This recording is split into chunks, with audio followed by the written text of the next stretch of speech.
I saved a giant Apache woman standing 6 feet 7 inches tall. The next day, her chiefs came to my house with a shocking decision that would change everything. Before I tell you what happened, let me take you back to where it all began. Back to the summer of 1887, in the Montana Territory near Billings, where the land stretched wide and empty and a man could lose himself in the silence. That's exactly what I had been doing for 3 years, losing myself, punishing myself, waiting to die.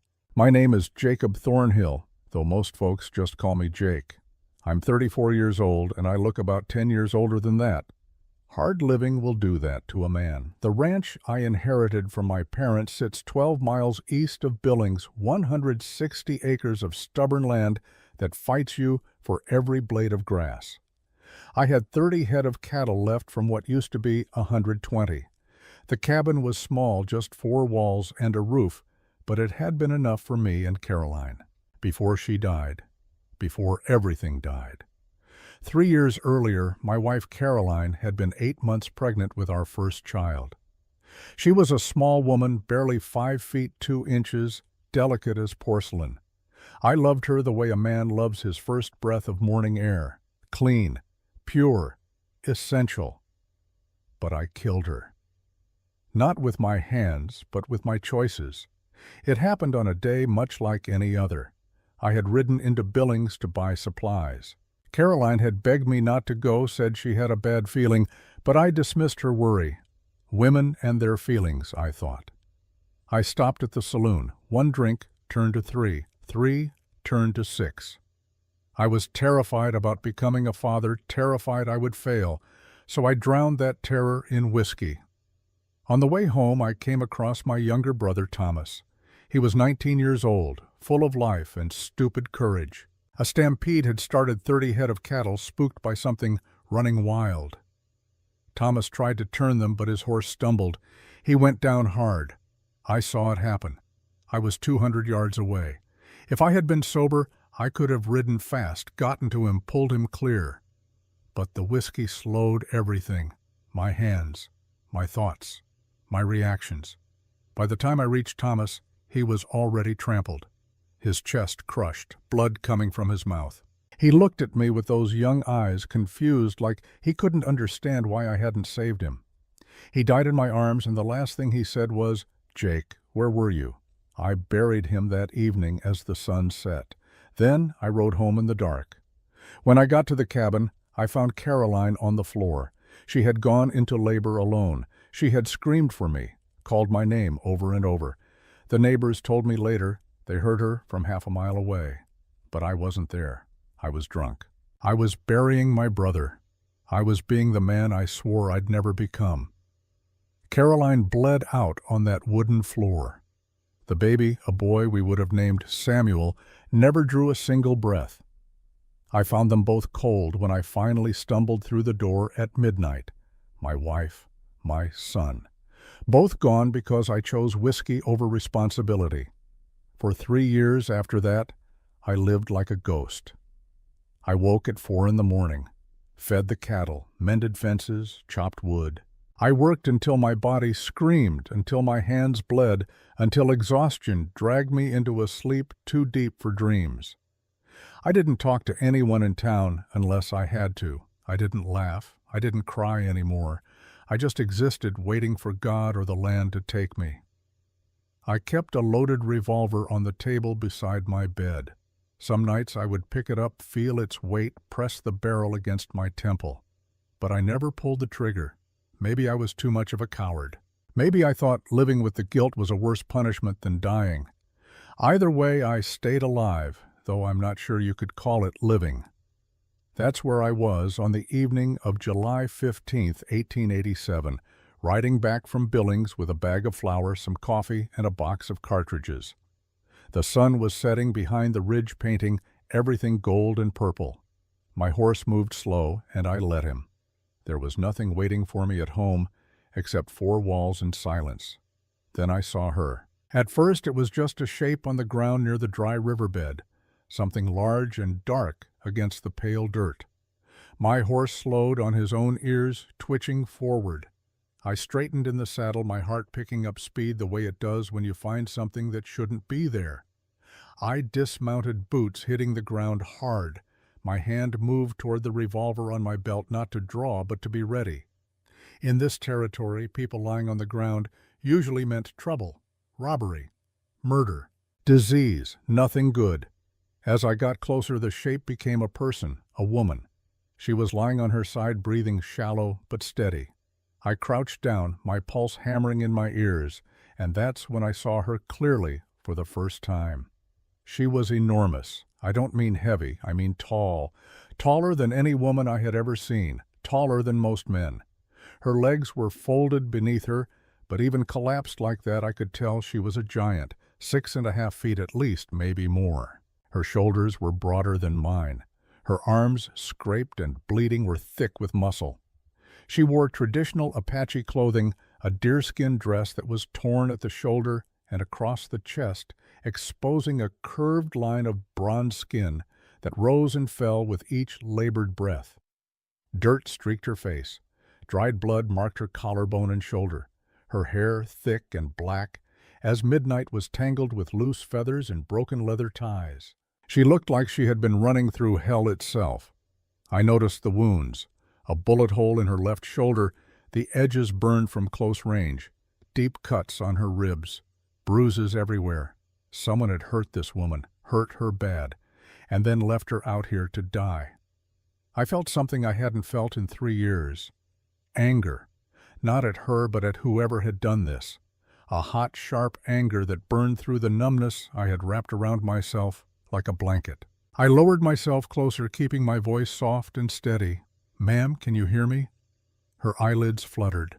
She opened them just enough to show dark eyes alert despite the weakness of her body. She didn't speak. She just watched me, trying to decide if I was another threat or something different. I kept my hands where she could see them. "You're hurt. I'm not going to touch you unless you let me." Her fingers moved slightly. Not much, but enough to show she understood. I looked around at the ground, reading the signs the way my father had taught me. 4 or 5 men on horses. Boot prints large and heavy. Spent cartridge casings from a rifle. I recognized the pattern. Zeke Morrison's gang. Slave traders who worked the territory between Arizona and Mexico, stealing Apache women and selling them to mining camps and worse places. Morrison. The name alone made my jaw clench. That bastard had been involved in the stampede that killed Thomas. He hadn't pulled the trigger himself, but his men had spooked the cattle. I had never proven it, but I knew. And now his tracks were here around this woman. I made my decision the way I made most decisions back then. Quickly, quietly, without thinking too hard about consequences. I slid one arm under her shoulders and one beneath her knees. She flinched, a small sound escaping her throat, but she didn't fight me. I lifted her carefully. She was heavy with muscle, tall and solid, but limp with exhaustion. Her head fell against my chest, her breath warm and uneven against my shirt. Getting her onto my horse took effort. I managed to mount while holding her, settling her in front of me so her back rested against my chest. Her head leaned against my shoulder without intention, her long hair brushing my jaw. I wrapped one arm around her waist to keep her steady and took the reins with my other hand. The ride home was slow. Every few minutes I glanced down to make sure she was still breathing. Her chest rose and fell in an unsteady rhythm. She was alive, but barely. I didn't know who she was. I didn't know what danger I was bringing to my doorstep. But I knew one thing with absolute certainty: I wasn't going to let another person die alone. Not if I could help it. Not again. By the time we reached my cabin, the sky had gone dark. I carried her inside and laid her on my bed, the only bed in the cabin. She tried to sit up, pain forcing her back down. I knelt beside her, my hand steady, even though my heart was racing. I heated water on the stove and gathered clean cloth for bandages. When I returned to her side, I paused before touching her. "I need to clean these wounds. May I?" She looked at me for a long moment, searching my face. Then she gave a small, weak nod. I cleaned the bullet wound in her shoulder first. The bullet had gone through, which was good. No digging required. But the infection was starting. I washed it carefully with warm water, trying to be gentle. She winced, but didn't pull away. When I had to move the torn fabric of her dress to reach the wound on her ribs, I used the blanket to cover everything else. I focused completely on the injury, not on the exposed skin, not on the curve of her body. Just the wound, just keeping her alive. She watched my eyes the entire time. I could feel her gaze on me, studying, measuring. She was checking to see if I was like the others, like the men who had hurt her. But I wasn't looking where I shouldn't. I wasn't taking advantage. I was just trying to help. Something in her expression softened. The fear didn't disappear, but it lessened. When I finished bandaging her wounds, I pulled a blanket over her. She reached out then barely and touched the sleeve of my shirt with her fingertips. It wasn't fear, it was acknowledgement, understanding, maybe even the beginning of trust. She whispered something. Her voice was rough, scraping against exhaustion. I leaned closer and she repeated it. Nayeli, her name. I nodded. Nayeli, that's beautiful. I'm Jacob Thornhill. Most people call me Jake. She blinked once, showing she understood. Then her eyes closed and her body eased into sleep. I sat in the chair beside the bed, my rifle across my lap, and watched her breathe. Her chest rose and fell steadily now. Color was starting to return to her face. She would live, I thought. She was strong enough to live. But I also knew that whoever had hurt her would come looking. Men like Morrison didn't leave witnesses. They didn't leave survivors. If he found out she was still alive, he would come for her. And when he did, I would have to make a choice. The old Jake, the one who had been drowning in whiskey and guilt for 3 years, would have handed her over, would have avoided the fight, would have chosen survival over courage, but something had shifted inside me the moment I saw her lying in that dirt. Something had cracked open. For the first time since Caroline died, I felt something other than emptiness. I felt purpose. I looked at Nayeli, sleeping in my bed, this giant woman who had been hurt and abandoned, and I made a promise. To her, to myself, to the memory of everyone I had failed. I wasn't going to let her die. I wasn't going to let anyone take her. Whatever came next, whatever danger followed her to my door, I would face it. I had spent 3 years waiting to die. Maybe it was time to start living again. Outside, the Montana night pressed close and dark. Somewhere out there on a ridge about 3 miles away, I could see a small flicker of firelight. Morrison's camp, probably. They were still looking, still hunting. Let them come, I thought. Let them try. I checked my rifle one more time, then settled back in the chair. Nayeli stirred slightly in her sleep, murmuring something in Apache. Her hand moved toward the edge of the bed as if reaching for something. For someone. I reached out and placed my hand near hers, not touching, just close enough that if she woke, she would know she wasn't alone. For the first time in 3 years, I stayed awake through the night, not because I was punishing myself, but because I was protecting someone. And that made all the difference. Morning came slowly, a pale strip of light pushing through the cabin window and settling over the wooden floorboards. I was already awake, sitting on the edge of the chair where I had dozed in short bursts throughout the night. My back ached from the position, and my head felt heavy, but I kept my eyes on Nayeli. She was still asleep, her chest rising gently under the blanket I had placed over her. The wound on her shoulder looked cleaner now, though the swelling had not fully eased. Her hair lay spread across the pillow in tangled strands, and in the morning light I could see her face more clearly. Strong jawline, high cheekbones, a faint bruise near her temple. She had the look of someone who had pushed her body past its limits and survived anyway. I stood quietly, moving to the stove to heat water. Routine calmed me. It always had. I lit the fire, filled a small pot, and focused on the steps one at a time. Water, heat, coffee grounds. Keep your hands steady. The familiar smell filled the air, bitter and strong. I poured a cup for myself, then hesitated, and poured a second cup with extra water to cool it. I set it near the bed. Even if she was too weak to drink now, it would be ready. Behind me, the blankets rustled. Nayeli was waking. She tried to push herself up, but her body protested fiercely. She braced a hand against the bed frame, her long fingers curling tightly around the wood while her other arm shook with the effort. I moved toward her immediately, but stopped before touching her, letting her choose whether she wanted help.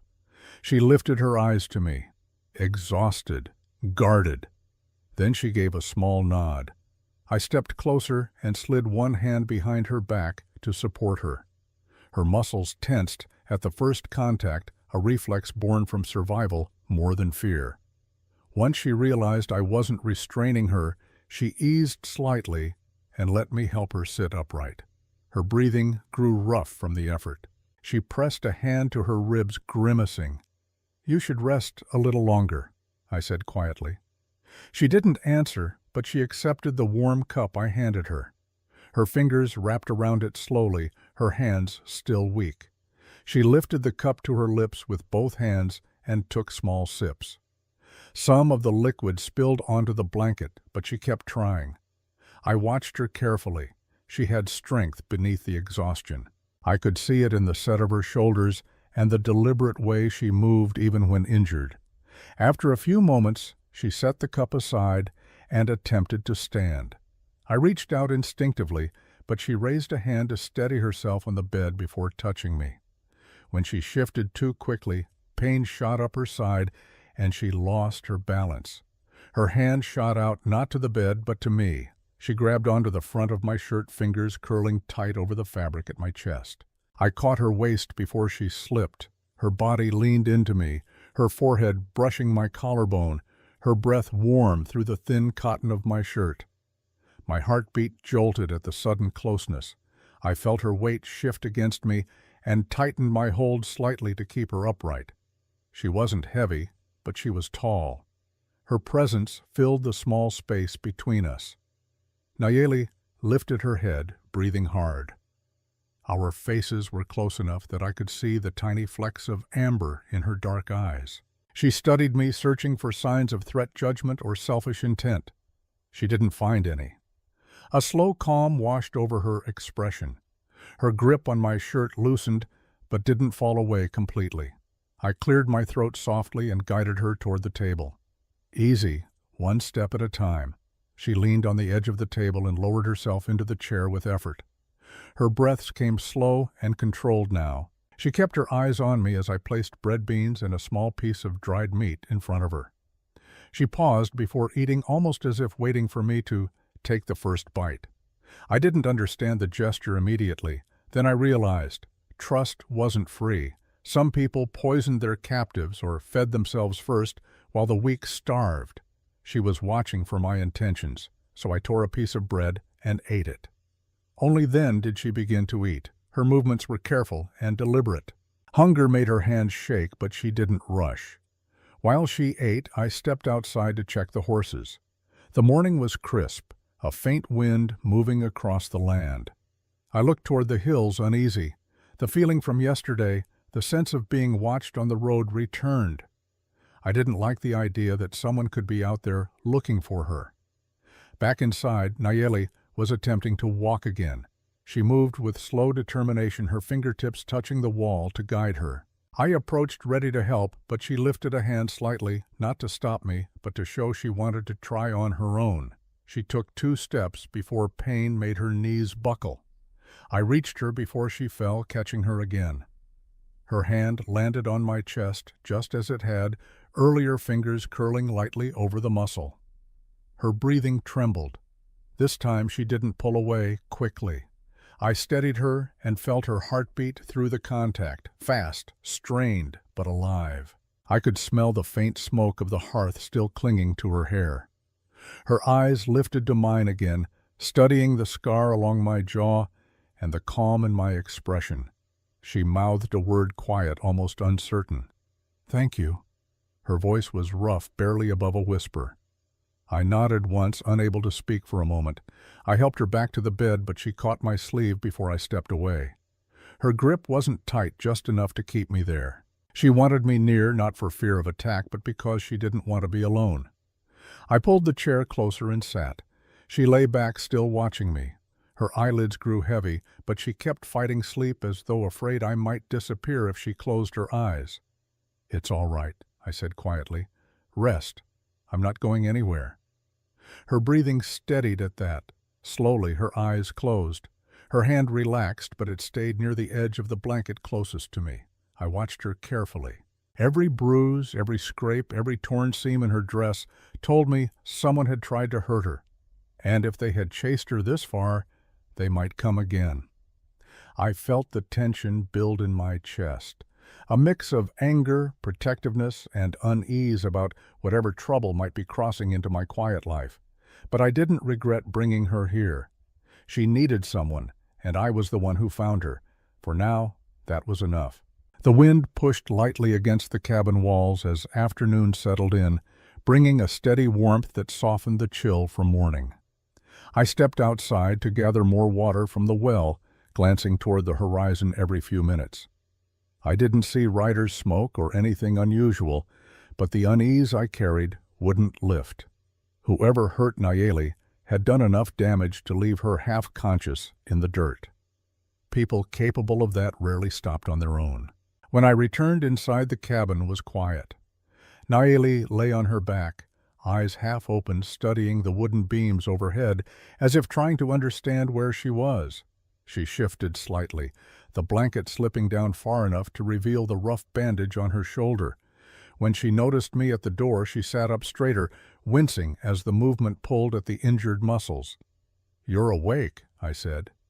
She nodded slowly. I set the water bucket down and walked to the stove, ladling warm broth into a tin cup. I handed it to her, careful not to startle her. She accepted it with both hands. Her fingers trembled less than they had that morning, a small sign she was regaining strength. She took a sip, then paused. Her brows drew together, and she looked around the cabin as though searching for something familiar.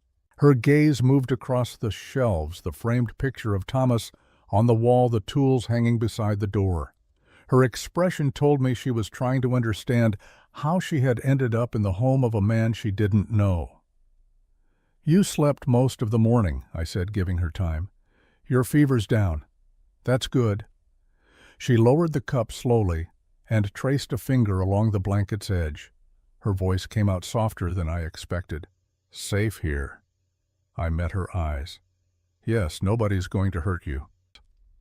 She held my gaze for a long moment, trying to judge whether she could trust my words. Eventually, her shoulders eased just enough to show she believed me, at least for now. She tried to stand again. I moved to help her, but she waved me off at first. She placed her feet on the floor, steadying herself before pushing up. Her legs shook under her weight, and she gripped the table to keep from falling. I remained a step behind her, close enough to catch her if she slipped, but far enough not to crowd her. She took one slow step, then another. Her body protested with every movement.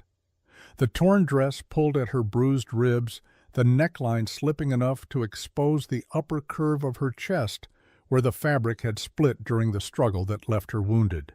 She tugged the blanket tighter around herself in an attempt to keep covered while she moved, but it fell whenever she lifted her arms to steady her balance. I noticed her frustration and grabbed one of my clean shirts from a shelf. "Here," I said, offering it without explanation. "Might be easier." Nayeli looked at the shirt, then at me. I didn't push. I didn't turn away. I simply held it out. Finally, she reached for it and held it against herself as she moved to the far corner of the cabin to change behind the hanging coat. I turned toward the window, keeping my eyes fixed on the pale stretch of land outside until I heard her soft call indicating she was done. When she stepped out again, the shirt hung loosely on her large frame. She rolled the sleeves to her elbows. The shirt didn't hide her height or strength, but it gave her dignity she had been trying to hold on to since waking. I returned to my seat. She stood in the center of the cabin, looking uncertain about what to do next. "You need rest," I said. She shook her head. "Move." "I need move," I understood. Some people healed by lying still. Others needed to feel their muscles work. Even if they hurt, it grounded them. I stood. All right, slow steps. Stay near the wall. Nayeli nodded, jaw tight with determination. She walked the length of the room, dragging her fingertips along the wood for balance. Each step seemed to test her limits, her breath catching her shoulders, stiffening from pain. But she didn't stop. After a few minutes, her legs weakened, and she reached out quickly. I caught her arm before she fell. She leaned heavily into me, her height matching mine so closely that her forehead touched my cheekbone. Her breath was warm against my skin, uneven, but not panicked. I steadied my stance, one hand holding her forearm, the other bracing her back. "You're pushing too hard," I said quietly. She didn't answer. She simply stayed against me for a moment, gathering strength. Then her hand moved slow and unsure and rested on my chest. Her palm pressed over the front of my shirt right above my heartbeat. She seemed to be checking something. My steadiness, my intention, the warmth beneath her hand. Her fingers curled slightly, gripping the fabric again like she had the night before. "You help me," she said, voice low. "No man helped before." I didn't know how to respond to that. I didn't want to offer empty reassurances. So I gave her the one thing I was certain of. "You were alone out there," I said. "I saw you. I wasn't going to leave you." She looked at me as though weighing my words. Slowly, the tension in her shoulders eased. She allowed me to guide her back to the bed. Once she was seated, she surprised me by reaching up. Her fingers brushed my jawline, tracing the small scar near my chin. Her touch was deliberate, not fearful. She was trying to understand me the way I was trying to understand her. I froze, not expecting the gesture. She studied my face, her eyes steady. There was no panic now, only clarity. The lantern light from the previous night had softened her features. But here in daylight, I saw the strength in her expression more clearly. She was recovering. She was deciding whether she trusted me. Her hand lowered, but the moment stayed. I cleared my throat, breaking the long silence. "I'll make more broth." Nayeli nodded, then spoke quietly. "Thank you, Jacob." Hearing my name in her voice pulled something loose inside me. I turned away before it showed on my face. As I stirred the pot at the stove, I sensed her watching me, not with fear, not with suspicion, with awareness. A connection had formed, quiet and small, but real. Outside, the land stayed still. Inside the cabin, something began to shift. We were no longer just a wounded stranger and a man who offered shelter. We were two people sharing the same space, learning each other's intentions, and slowly rewriting the boundaries of our lives, and neither of us tried to pull away from it. Late afternoon brought a stretch of quiet that sat heavy across the land. The sky dimmed into a pale orange, the kind that signaled the last calm before the desert night settled in. I stepped outside to bring in more firewood, my boots crunching against the dry ground. The air was cooler than I expected, carrying a sharp bite that warned of a colder night ahead. I loaded an armful of wood and walked back inside. Nayeli sat on the bed, back straight, eyes focused on the movement of my hands as I stacked the wood near the stove. She watched everything carefully, as though gathering information piece by piece. Trauma had a way of training people to study every detail around them. I knew that way of thinking far too well. Her shoulder wound looked less angry, though the skin around the bandage still carried redness from the infection that had been building. She lifted her arm slowly to test the range of movement. The pain tightened her jaw, but she didn't make a sound. "You should keep that arm low," I said. "Give it another day." She looked at me, her breathing steady but strained. "I try." I nodded, admiring the effort, even if I didn't say it out loud. Nayeli pushed herself off the bed again, her tall frame unfolding with slow determination. I moved closer, but stopped within the distance she seemed comfortable with, close enough to help, but not close enough to overwhelm. She placed one hand on the chair, grounding herself. "You don't have to walk right now," I said gently. "I do," she replied, the words firm despite her weak voice. "If I stay, I grow weak again." I understood. Every time she pushed herself to stand, she was proving something to herself, not me. I respected that. She took a step, then another.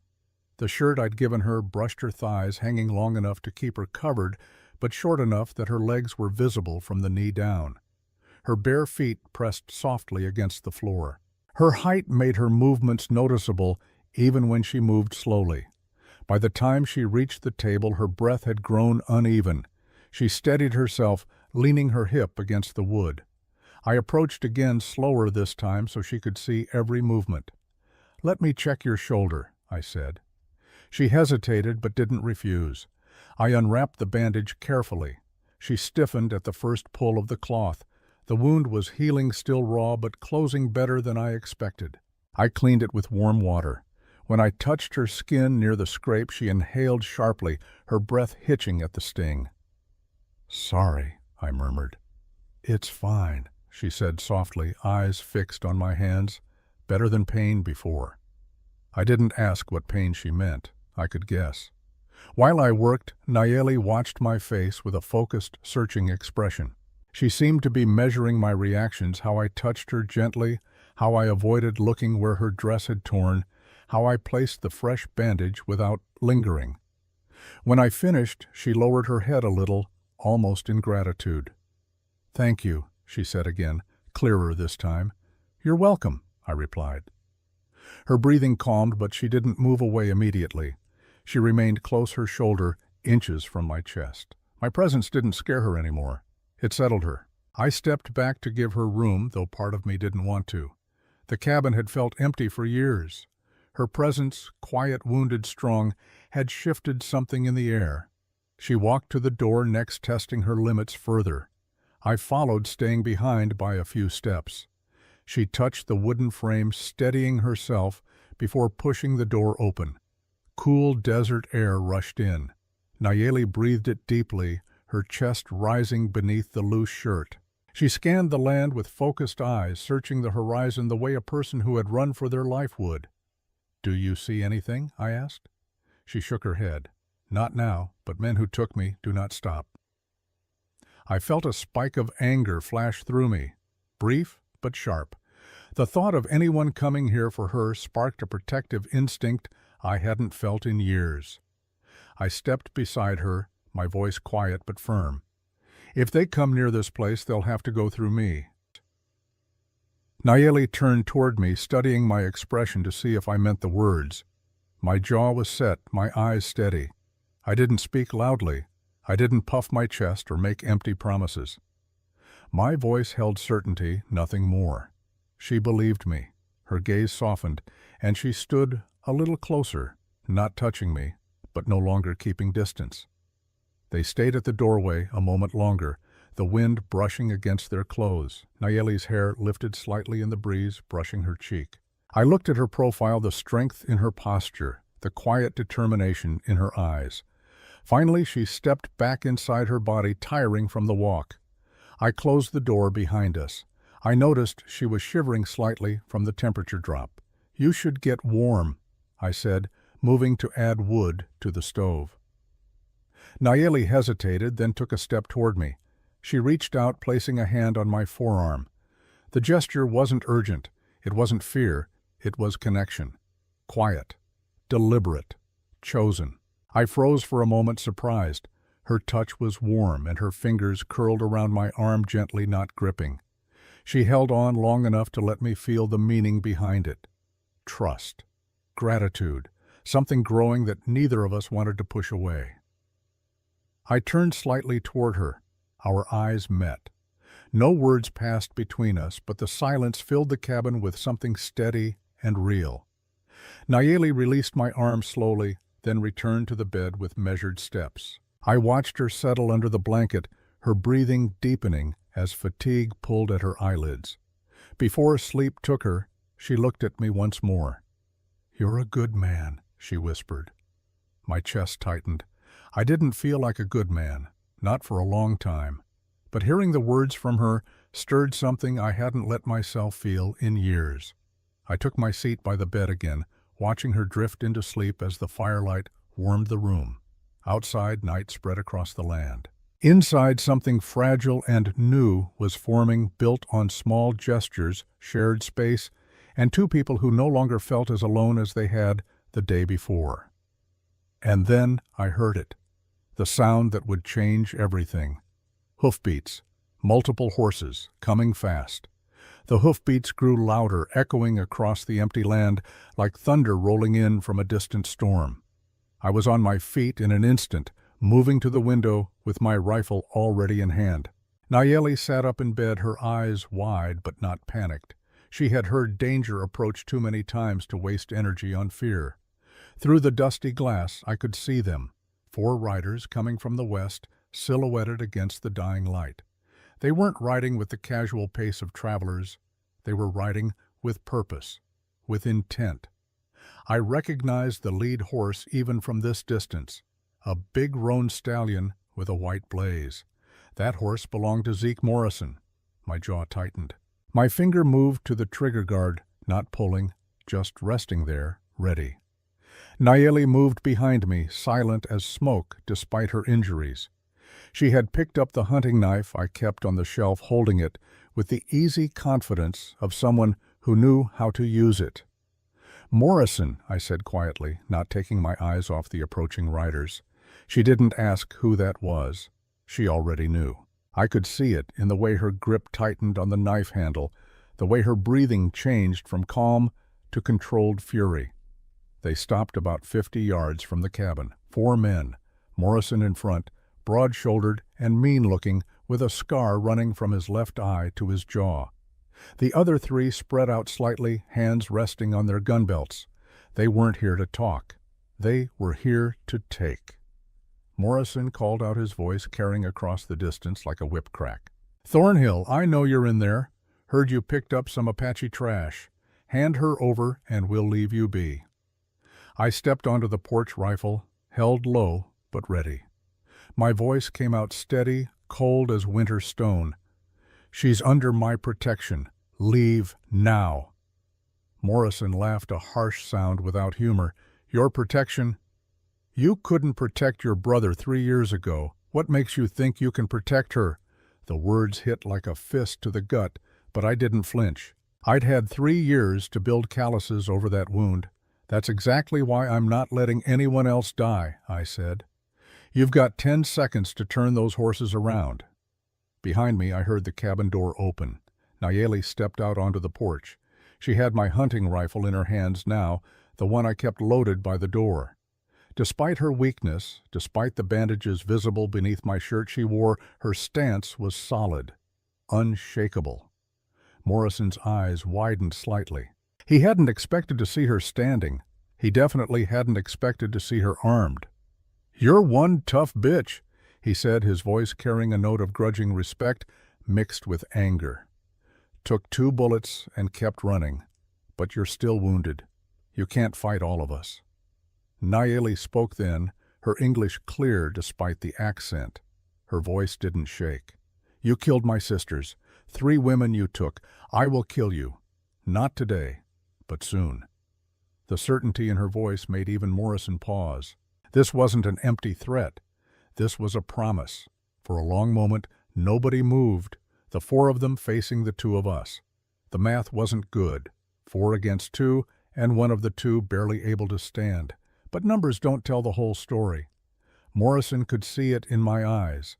I wasn't the drunk, broken man he remembered from 3 years ago. I was something different now, something dangerous. He pulled his horse back a step. "This ain't over Thornhill. Fort Billings is 2 weeks away. Army won't help an Indian. She's mine.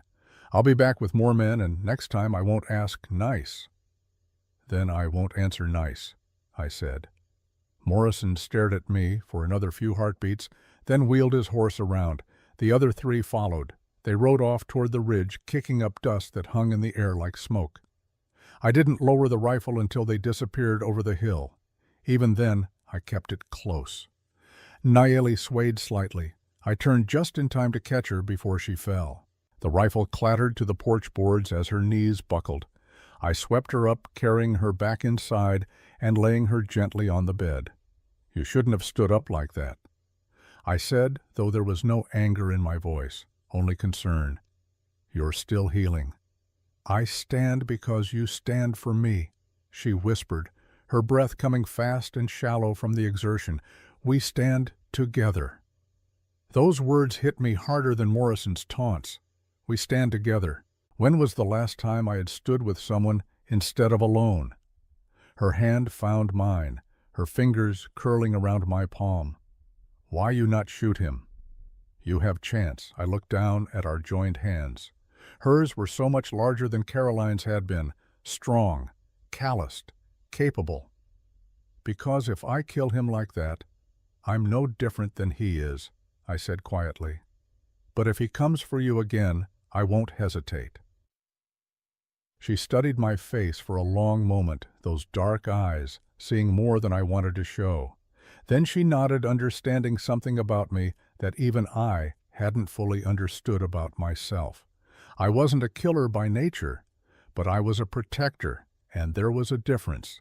That night, I didn't just sit by the window. I barricaded the door, checked every window latch, counted my ammunition. 20 rounds for the rifle, 30 for the 2 revolvers, enough for a fight if it came to that. Nayeli watched me work propped up on the pillows. Tomorrow, she said, you teach me your land, I teach you my way. We strong together. I paused in my preparations and looked at her. Really looked at her. She wasn't just a wounded woman I had rescued anymore. She was becoming something else. A partner. An equal. Someone who saw the world the way I did, who understood that survival meant more than just staying alive. Tomorrow, I agreed. She smiled, then the first real smile I had seen on her face. It transformed her. The hardness around her eyes softened. The tight line of her jaw eased. For just a moment she looked not like a warrior, but like a woman who had forgotten what it felt like to be safe enough to smile. I felt something shift in my chest, a warmth that had nothing to do with the fire in the stove. Before I could examine that feeling too closely, I turned back to my preparations. But I couldn't shake the sensation that something fundamental had changed between us. We had moved from stranger and rescuer to something deeper, something that didn't have a name yet, but felt as solid as the ground beneath my feet.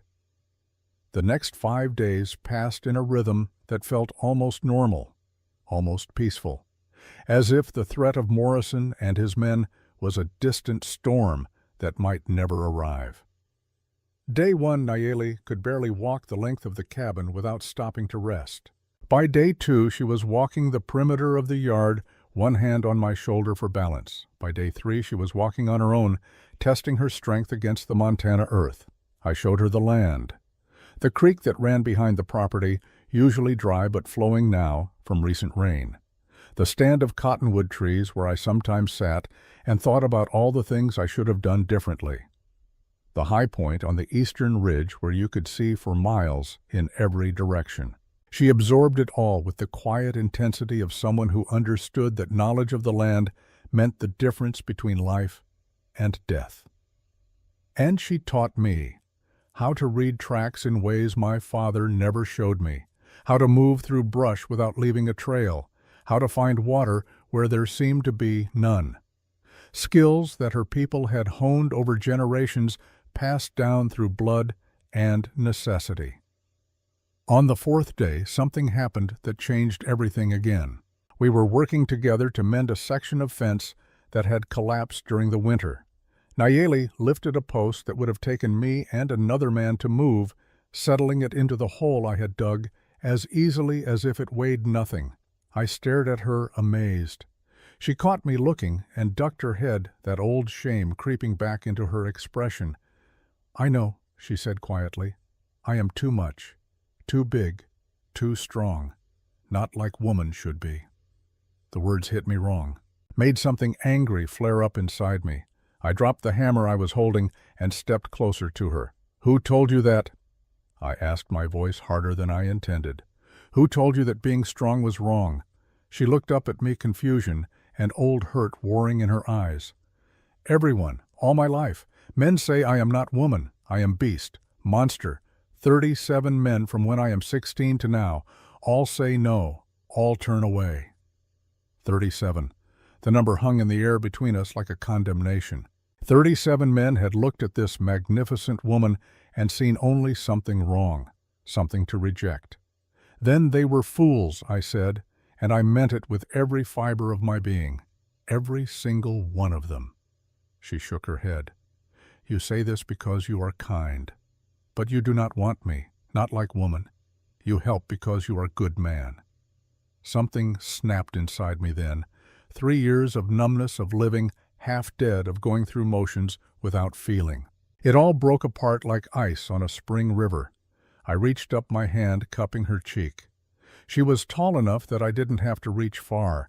Our eyes were almost level. I say this because it's true.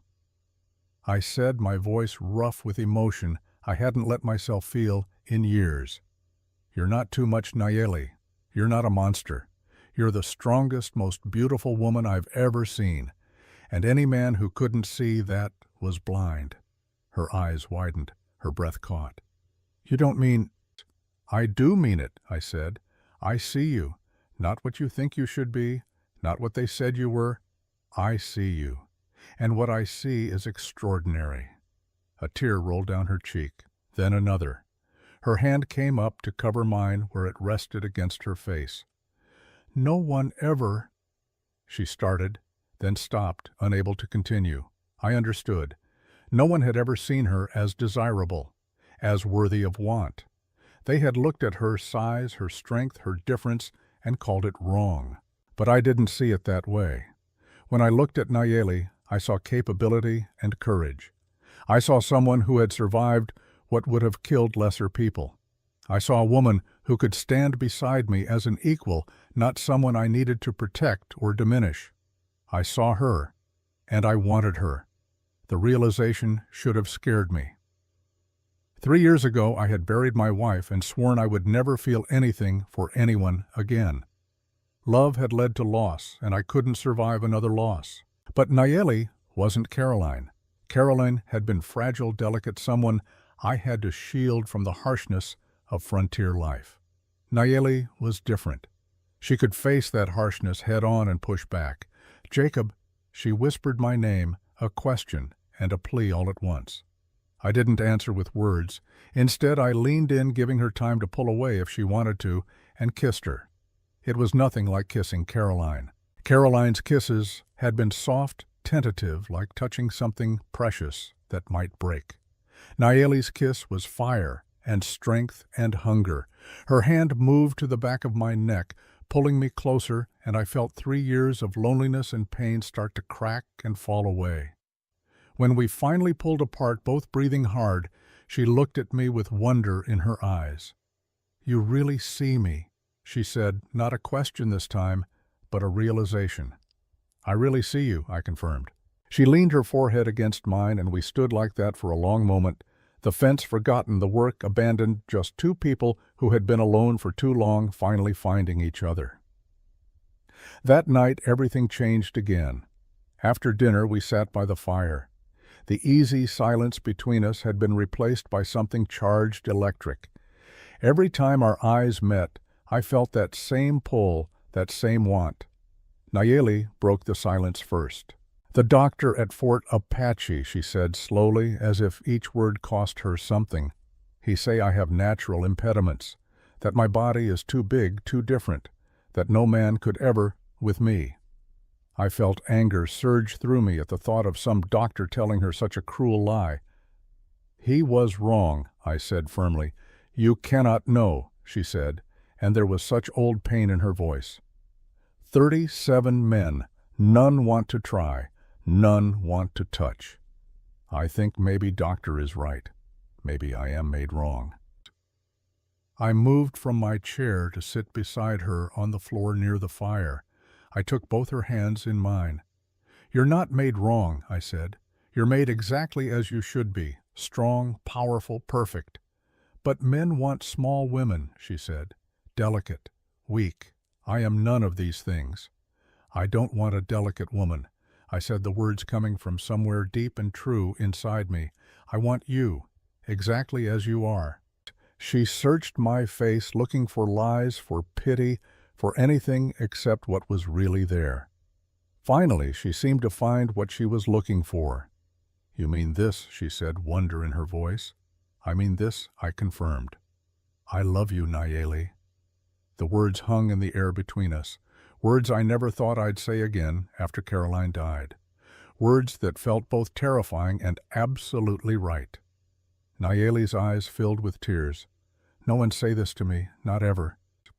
"Then I'll say it every day until you believe it," I promised. She pulled me closer and we kissed again. Deeper this time, more urgent. Her hands moved to my shoulders, my back exploring with tentative wonder. I could feel her trembling, not from cold or fear, but from emotion too big to contain. When we pulled apart, she whispered, "I love you too, Jacob. I did not know I could feel this, but I do." We held each other as the fire burned low, and for the first time in 3 years, I felt complete. Not because she filled the hole Caroline left, but because she had helped me build something new, something different, something equally precious. Outside, the Montana night was cold and clear. The stars burned bright overhead, and somewhere out there, Morrison was planning his return. But in that moment, wrapped in each other's arms, none of that mattered. We had found each other in the darkness. We had chosen each other despite every reason not to, and that was enough. The 5th day dawned clear and bright. Nayeli was stronger now, moving with confidence instead of caution. Her wounds had closed the infection beaten back. She was healing inside and out. We worked side by side that day, fixing more fence, tending the cattle, doing the everyday work that kept a ranch running.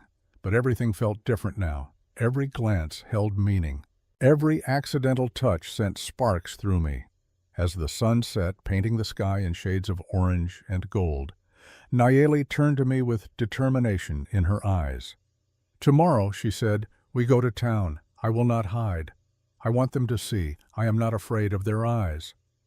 I wanted to argue to keep her safe on the ranch where Morrison and his men couldn't find her easily, but I understood what she was really saying. She had spent her whole life being hidden, being ashamed. She was done with that. "Then we go to town," I agreed, "together." She smiled that brilliant smile that transformed her face and took my hand. Our fingers intertwined, her large hand engulfing mine, and we stood watching the sunset together. Two broken people finding wholeness in each other. Two outcasts creating their own belonging. The storm was coming. Morrison would return. There would be battles to fight both with guns and with words, but we would face it together. And that made all the difference. The 6th day began with promise and ended with fire. We rode into Billings just after noon when the sun was high and hot and the streets were full of people going about their business. I sat on my horse, steady and calm.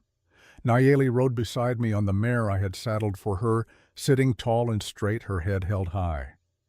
The moment we entered the main street, everything stopped. Conversations died mid-sentence. Women froze with baskets on their arms. Men turned from their work to stare. Even the dogs seemed to pause and watch as we passed. I had expected this. What I hadn't expected was the sheer weight of it. The silence pressed down like a physical thing, heavy and suffocating. I could feel Nayeli tense beside me, her hands tightening on the reins. But she didn't shrink. She didn't bow her head or try to make herself smaller. She looked straight ahead. Her jaw set, her spine straight as an iron rod. We stopped in front of the general store. I dismounted and moved to help Nayeli down, but she was already swinging her leg over the saddle. When her feet hit the ground, she stood to her full height, 6 feet 7 inches of Apache woman towering over every man on the street. The whispers started immediately. "Lord have mercy, what is that thing? Biggest woman I ever seen. That's Thornhill with her. What's he thinking? She ain't natural. Ain't right, Mrs." Patterson, the store owner's wife, stood in the doorway with her mouth hanging open. When we approached, she actually stepped back, her hand going to her chest, like she was warding off evil. "Mrs. Patterson," I said, keeping my voice level and polite, "we need supplies. Flour, coffee, bacon." She didn't move, just stared at Nayeli with horrified fascination. Mrs. Patterson, I repeated harder this time. She jumped, then scurried back into the store without a word. Nayeli and I followed. Inside, the handful of customers pressed themselves against the walls, making room, giving Nayeli a wide berth as if she carried some contagious disease. I felt anger building in my chest, hot and sharp. But Nayeli's hand touched my arm lightly, a gentle pressure that said, "Let it go, I've seen worse." We gathered what we needed while Mrs. Patterson watched from behind the counter, her lips moving in what might have been prayer. When I brought the items up to pay, she rang them up with trembling hands, her eyes never leaving Nayeli. That's when Sheriff William Hayes walked in. Hayes was a fair man as lawmen went. In his late 40s, with gray streaking his dark hair and a weathered face that had seen too much sun and too much trouble. He wore his authority comfortably, not like a weapon, but like a well-worn coat. He stopped just inside the door, taking in the scene. His eyes moved from me to Nayeli and back again. "Jake," he said carefully, "that's quite a companion you've got there." "Her name is Nayeli," I said, my voice carrying a warning. "She's staying at my ranch." Hayes stepped closer, his hand resting on his gun belt in a way that wasn't quite threatening, but wasn't exactly friendly either. "That's so funny thing, Jake. Got a report 3 days ago from Zeke Morrison. Says an Apache woman killed 2 of his men down near Fort Apache. Says she's dangerous. Says she needs to be brought in." The anger in my chest flared hotter. Morrison's a liar and a slaver. He attacked her village, kidnapped 3 women to sell to mining camps. Nayeli fought back. "That's not murder, Sheriff. That's self-defense." Hayes studied Nayeli with sharp eyes. She met his gaze steadily, not defiant but not submissive either, just calm, waiting. "That true, miss?" Hayes asked her directly. "Yes." Nayeli said, her English clear, despite the accent. "He take 3 women from my people. I try to stop. He shoot me, leave me to die. Jacob find me. He save my life." Hayes was quiet for a long moment processing this. Then he turned to me. "You got proof of this?" "Anyone who can verify her story." Before I could answer, another voice spoke up from the doorway. "I can." We all turned. Doc Miller stood there, his medical bag in hand, his lined face serious. He was 60 years old, had been the town doctor for 30 of those years, and everyone knew him as a man who didn't lie.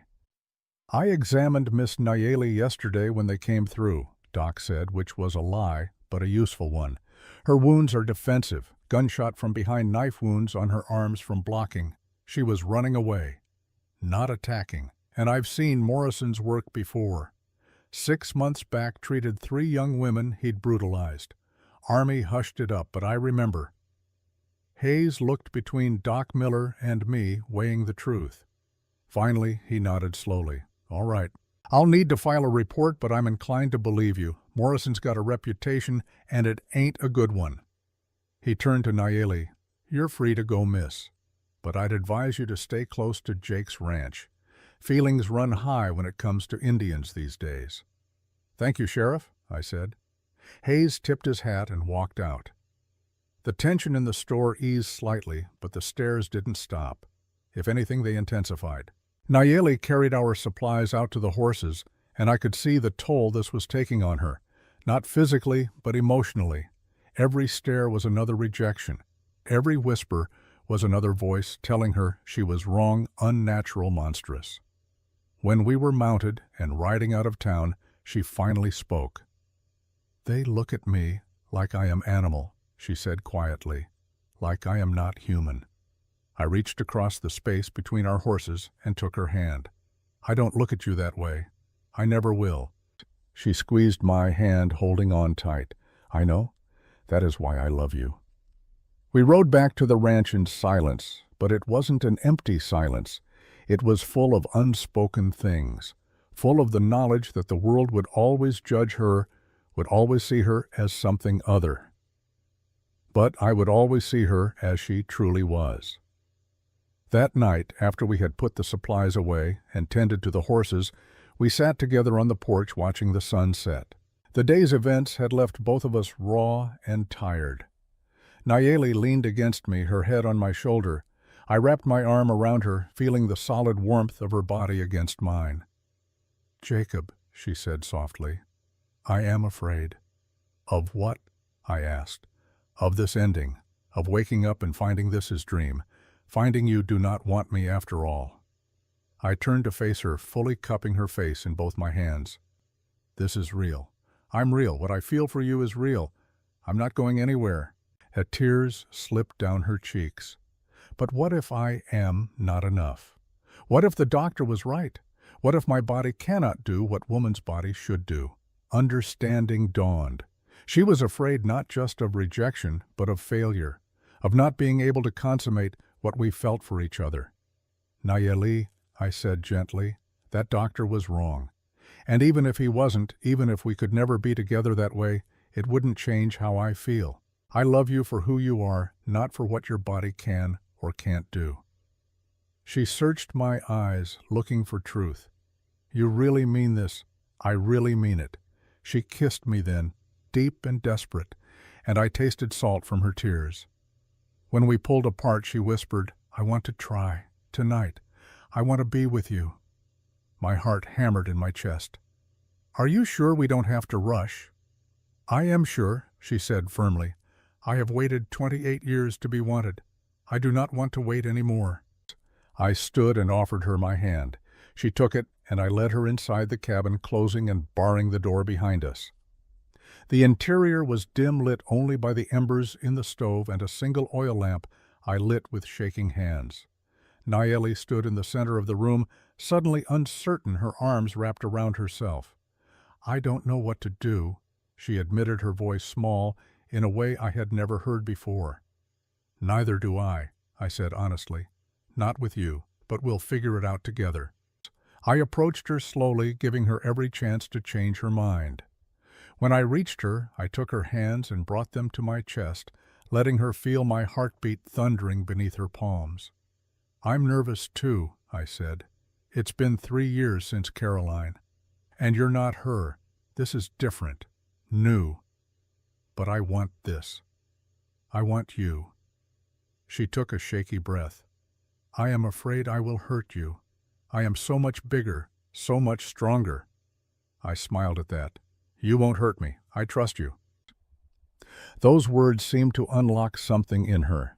She leaned down, pressing her forehead to mine, and we stood like that for a long moment, just breathing together. Then slowly I began to undress. I pulled off my shirt, revealing the lean, scarred torso underneath. Years of ranch work had left me wiry and strong, but next to Nayeli, I felt small. She reached out tentatively, running her fingers over my chest, exploring the unfamiliar terrain of a man's body. Her touch was gentle, curious, wondering. "You are beautiful," she whispered. "So are you?" I replied. "May I?" I gestured to her shirt, the one she had borrowed from me. She hesitated, then nodded. I unbuttoned it slowly, my fingers clumsy with nerves and desire. When I pushed it off her shoulders, revealing her body for the first time, my breath caught. The scars from her wounds were still visible, pale lines against her bronze skin. The bullet wound on her shoulder had healed into a puckered circle. The knife cuts on her ribs were thin silver threads. I traced them gently with my fingertips. "Battle scars," she whispered. "Ugly." "Beautiful," I corrected. "They're proof you survived, proof you're strong." She was magnificent.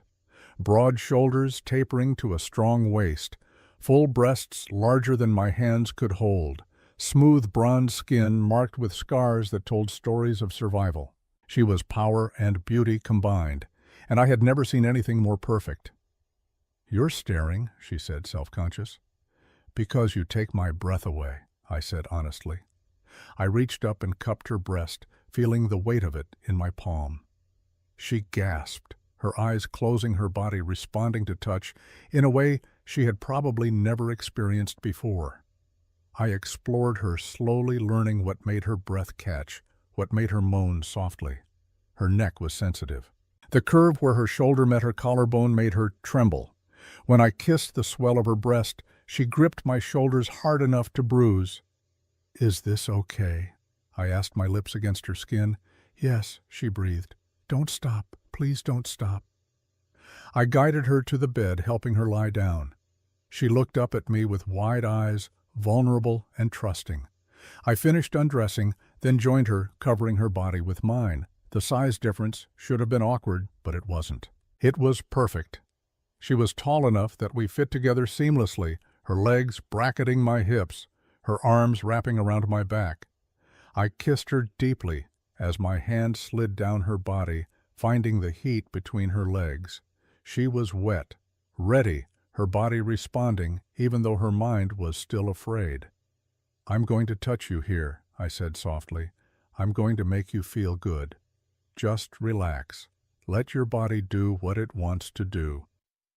I stroked her gently, finding the sensitive bundle of nerves that made her cry out.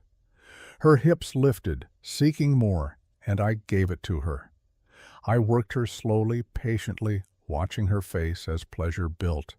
She was beautiful like this, uninhibited, free, her head thrown back, her lips parted, her body moving with an ancient rhythm.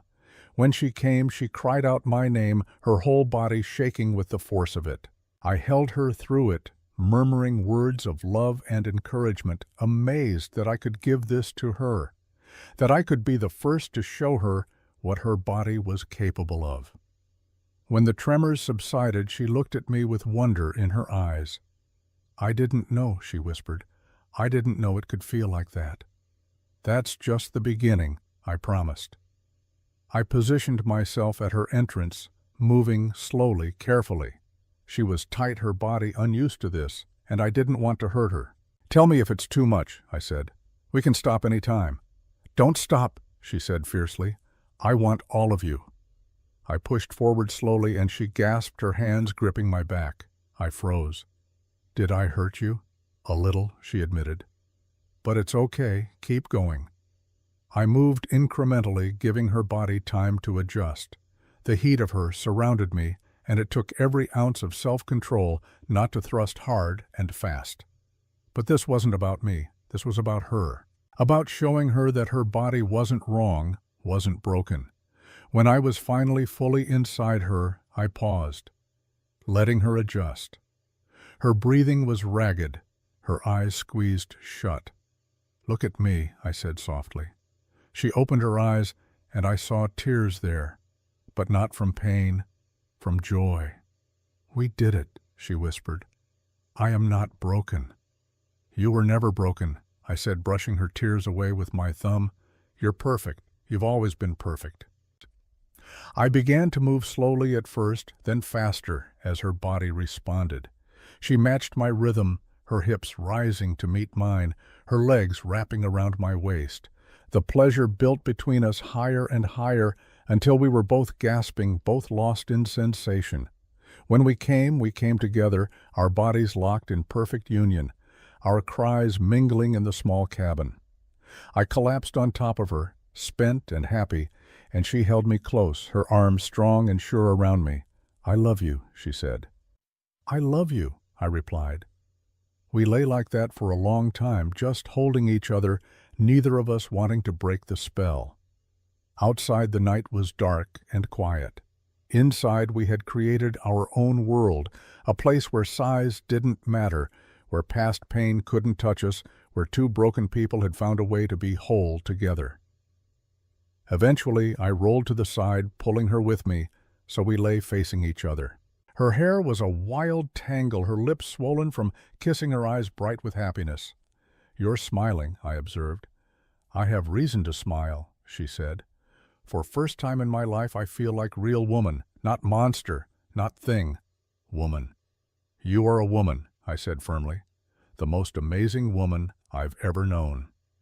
She kissed me softly, then nestled her head against my chest, her long body curled against mine.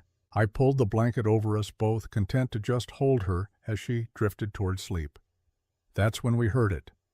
The sound of horses, multiple horses, coming fast in the dead of night. I was up in an instant, pulling on my pants, grabbing my rifle. Nayeli sat up alert despite having been half asleep seconds ago. Through the window I could see torches. Not 4 riders this time, more. At least 8, maybe 10. Morrison had come back, and he had brought an army. "Get dressed," I said urgently. "Quickly." Nayeli was already moving, pulling on her clothes with efficient speed. She grabbed the hunting knife, then picked up my second rifle. The riders stopped outside, forming a semicircle around the cabin. Morrison's voice rang out louder and more aggressive than before. "Thornhill, I warned you. Hand over the Apache and we'll burn your cabin with you inside it." I moved to the window rifle, ready. Nayeli flanked the other window, her own weapon raised. "This is my property, Morrison," I shouted back. "You're trespassing. Leave now or I'll shoot." Morrison laughed, a harsh sound that carried across the yard. "You and what army? There's 10 of us and 2 of you. 1 of you half dead already. You can't win this, Thornhill. Be smart. Give her up." Nayeli looked at me, and I saw in her eyes that she was considering it, considering surrendering herself to save me. "No," I said firmly before she could speak. "We fight together or not at all." She nodded, her grip tightening on the rifle. Morrison shouted again. "You got 10 seconds, Thornhill. 10 seconds, and then we come in." I looked at Nayeli. 2 of us against 10. The math was bad. But sometimes you didn't fight because you could win. You fought because not fighting meant giving up everything that mattered. "Whatever happens," I said to her, "I love you. Remember that."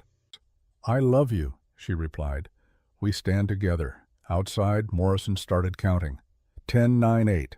I checked my ammunition one last time. 20 rounds. It would have to be enough. 7, 6, 5. Nayeli positioned herself at her window, the rifle steady in her hands despite everything. 4, 3, 2. I took a deep breath, said a prayer I didn't fully believe in, and prepared to fight for the woman I loved. 1. The night exploded with gunfire, and the world became chaos and smoke and the desperate struggle to survive. The first shot shattered the window to my left, spraying glass across the cabin floor. I dropped below the sill and returned fire, the rifle kicking hard against my shoulder. Outside, someone screamed, 1 down or at least wounded. Nayeli fired from her window, her shot deliberate and controlled. I heard another cry of pain. She might have been wounded, might have been weak just days ago, but she was still a warrior, still deadly.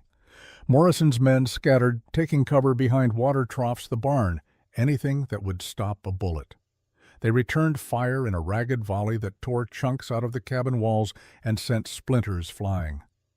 "How many rounds you got?" I called to Nayeli. 6 in rifle, maybe 10 more, she called back. "Not enough, not nearly enough if this turned into a siege." I fired again, clipping one of Morrison's men in the shoulder. He spun and dropped behind the water trough, cursing loud enough for me to hear even over the gunfire. "Thornhill," Morrison shouted from somewhere in the darkness. "You're just making this harder on yourself. She ain't worth dying for. That's where you're wrong," I shouted back, firing toward the sound of his voice. The shot went wide, but it made Morrison shut up and take cover. For several minutes, it was chaos. Bullets flying wood, splintering, the acrid smell of gunpowder filling the cabin. Nayeli and I moved between windows, firing when we had clear shots, keeping low when the return fire got too heavy. I counted the remaining attackers, started with 10. I'd hit 2 in the opening volley, 1 dead. 1 wounded and retreating. Nayeli had dropped another. 7 left. Still bad odds, but better than 10. Still bad odds, but better. Then I heard it. The sound I had been dreading. The crackle of fire. Through the window I saw flames licking up the side of the barn. Morrison had sent someone around back to set it ablaze. The dry wood caught fast flames, spreading with terrifying speed. "They're trying to smoke us out," Nayeli said, her voice steady, despite the danger. She was right. The barn was only 30 feet from the cabin. If it burned hot enough, sparks would catch the cabin roof. We'd have to choose between burning alive or running out into Morrison's guns. I made a decision. A crazy, desperate decision, but the only one I could see. "Cover me," I said to Nayeli. "What are you doing?" she demanded. "Ending this." Before she could argue, I threw open the door and ran into the firelit night. Bullets immediately kicked up dirt around my feet. I zigzagged, making myself a harder target, heading not away from the shooters, but toward them, toward Morrison. It was the last thing they expected. Instead of running away, I was charging straight at them like a madman. The surprise gave me precious seconds. I saw Morrison standing near the barn torch in hand, his face illuminated by the flames. His eyes went wide when he saw me coming. He dropped the torch and reached for his gun, but I was faster. I tackled him hard, driving my shoulder into his midsection. We went down together in a tangle of limbs. His gun went flying. Mine did too. This was going to be decided with fists and will. Morrison was bigger than me, heavier, with the kind of strength that came from a lifetime of violence. But I had something he didn't. I had rage. 3 years of it stored up and compressed, ready to explode. I hit him in the face. Once, twice, 3 times. His nose broke with a satisfying crunch. Blood sprayed. He bucked underneath me, trying to throw me off, but I held on, kept hitting. He managed to get a hand up, catching my next punch and twisting hard. Pain shot up my arm. He heaved me sideways, and I rolled, coming up just in time to dodge his boot aimed at my ribs. We circled each other like dogs, both of us bloody, both of us beyond words. This had stopped being about Nayeli. This had become something primal, a fight to the death between 2 men who had each decided they couldn't share the same world. Morrison charged. I sidestepped and grabbed a piece of burning wood from the barn. I swung it like a club, catching him across the side of the head. He staggered, stunned, and I pressed the advantage, hitting him again, driving him down to his knees. Behind me, I heard more gunfire. Nayeli was still fighting from the cabin, keeping Morrison's men pinned down, preventing them from helping their boss. Morrison looked up at me, blood streaming down his face, and I saw something in his eyes I had never seen before. Fear. "Please," he gasped. "I'll leave. I'll go. You'll never see me again." I stood over him, the burning wood raised high, ready to bring it down and end this permanently. One swing, that's all it would take. One swing, and Morrison would be dead and Nayeli would be safe. My arm trembled. The wood felt heavy as iron. I thought about Thomas dying in my arms because I had been too slow. I thought about Caroline and Samuel dying alone because I had been drunk and useless. I thought about all the people Morrison had hurt, all the lives he had ruined. One swing. But then I thought about what Nayeli had said to me days ago. If I kill him like this, I'm no different than he is. I lowered the burning wood. "Get up," I said. "Get on your horse and ride. Take your men and go. If I ever see you in Montana Territory again, I won't hesitate next time." Morrison stared at me like I had grown a second head. Then, moving slowly, testing to see if I was serious, he climbed to his feet. He stumbled toward where his men were gathered, nursing their wounds, their will to fight broken. "We're leaving," Morrison said to them, his voice thick with blood and defeat. They mounted up without argument. Within minutes they were riding away, disappearing into the darkness beyond the firelight. I stood there watching them go, my whole body shaking from adrenaline and exhaustion. The barn was still burning flames reaching toward the sky, but it was far enough from the cabin that it wouldn't spread. The cabin was safe. Nayeli was safe. I turned and saw her standing in the doorway, rifle still in her hands, illuminated by the fire. She was crying, tears streaming down her face, but she was smiling too. I walked to her on legs that felt like they might give out any second. When I reached her, she dropped the rifle and pulled me into her arms, holding me so tight I could barely breathe. "You let him go," she said, her voice full of wonder. "You could have killed him, but you let him go." "I'm not a killer," I said. "Not unless I have to be." She pulled back just enough to look at my face. "You are a good man. Best man." I cupped her face in my hands and kissed her, tasting salt from her tears and copper from my split lip. When we pulled apart, I said, "Let's get married." She blinked, surprised. "What? Marry me? Tomorrow? Today? As soon as we can. I don't want to waste any more time. I want you to be my wife." Fresh tears spilled down her cheeks, but she was smiling wider than I had ever seen. Yes, yes, I marry you. We stood there holding each other while the barn burned down to ashes behind us, and I felt something I thought I would never feel again. Hope, real solid hope for the future. But hope, I was learning, was a fragile thing. 3 days after Morrison fled, Sheriff Hayes rode out to the ranch again. This time, his face was grim in a way that made my stomach drop. "Jake," he said, dismounting slowly, "we got a problem." Nayeli emerged from the cabin, sensing trouble. She stood beside me, her hand finding mine instinctively. Hayes pulled a folded telegram from his pocket. "Morrison sent this to Fort Billings before he left town. Claimed you were harboring a fugitive Apache woman who murdered 2 white men in cold blood. Claims she's dangerous and should be arrested." The words hit me like a physical blow. "That's a lie. She was defending herself." "I know that," Hayes said. "You know that. But the Army doesn't know that. Captain Reynolds is bringing a detachment. They'll be here in a week to investigate. If they decide Morrison's claims have merit, they'll take Nayeli. And they'll probably arrest you too for aiding a fugitive." Nayeli's hand tightened on mine. I could feel her trembling, not from fear, but from the knowledge that after everything, it still might not be enough. "What do we do?" I asked, my voice rough. Hayes looked between us. "We fight. But this time with the law, not guns. I've been doing some digging since you first brought Nayeli to town. Remember those 3 women I mentioned, the ones Morrison brutalized 6 months back?" I nodded. "I found them. They're living in a settlement near Fort Apache. They're willing to come testify about what Morrison did to them. Doc Miller's willing to testify about Nayeli's wounds being defensive, not offensive. And I'm willing to testify that Morrison's a known criminal with a history of violence." "Will that be enough?" Nayeli asked quietly. Hayes met her eyes. "It'll have to be, because if it's not, they'll take you in chains, and there won't be anything any of us can do to stop them." The next week was the longest of my life. We worked frantically to prepare our defense. Hayes rode out to bring back the 3 women Morrison had kidnapped.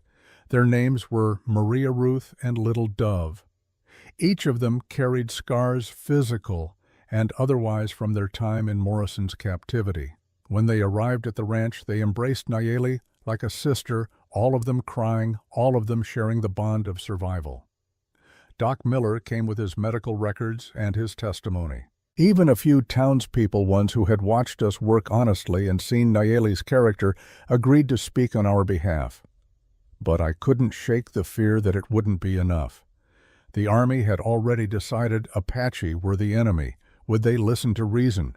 Would they see Nayeli as a person or just another hostile to be dealt with? On the 7th day they came.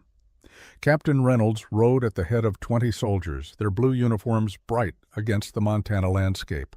They were armed and ready, treating this like a military operation rather than an investigation.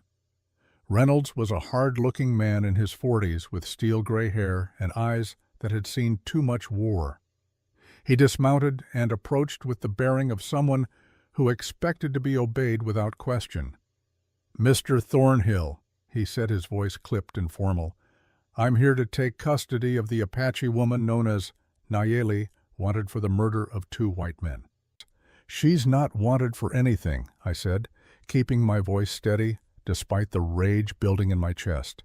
"She's innocent, and I have proof." Reynolds raised an eyebrow. "Proof, witnesses," Sheriff Hayes said, stepping forward.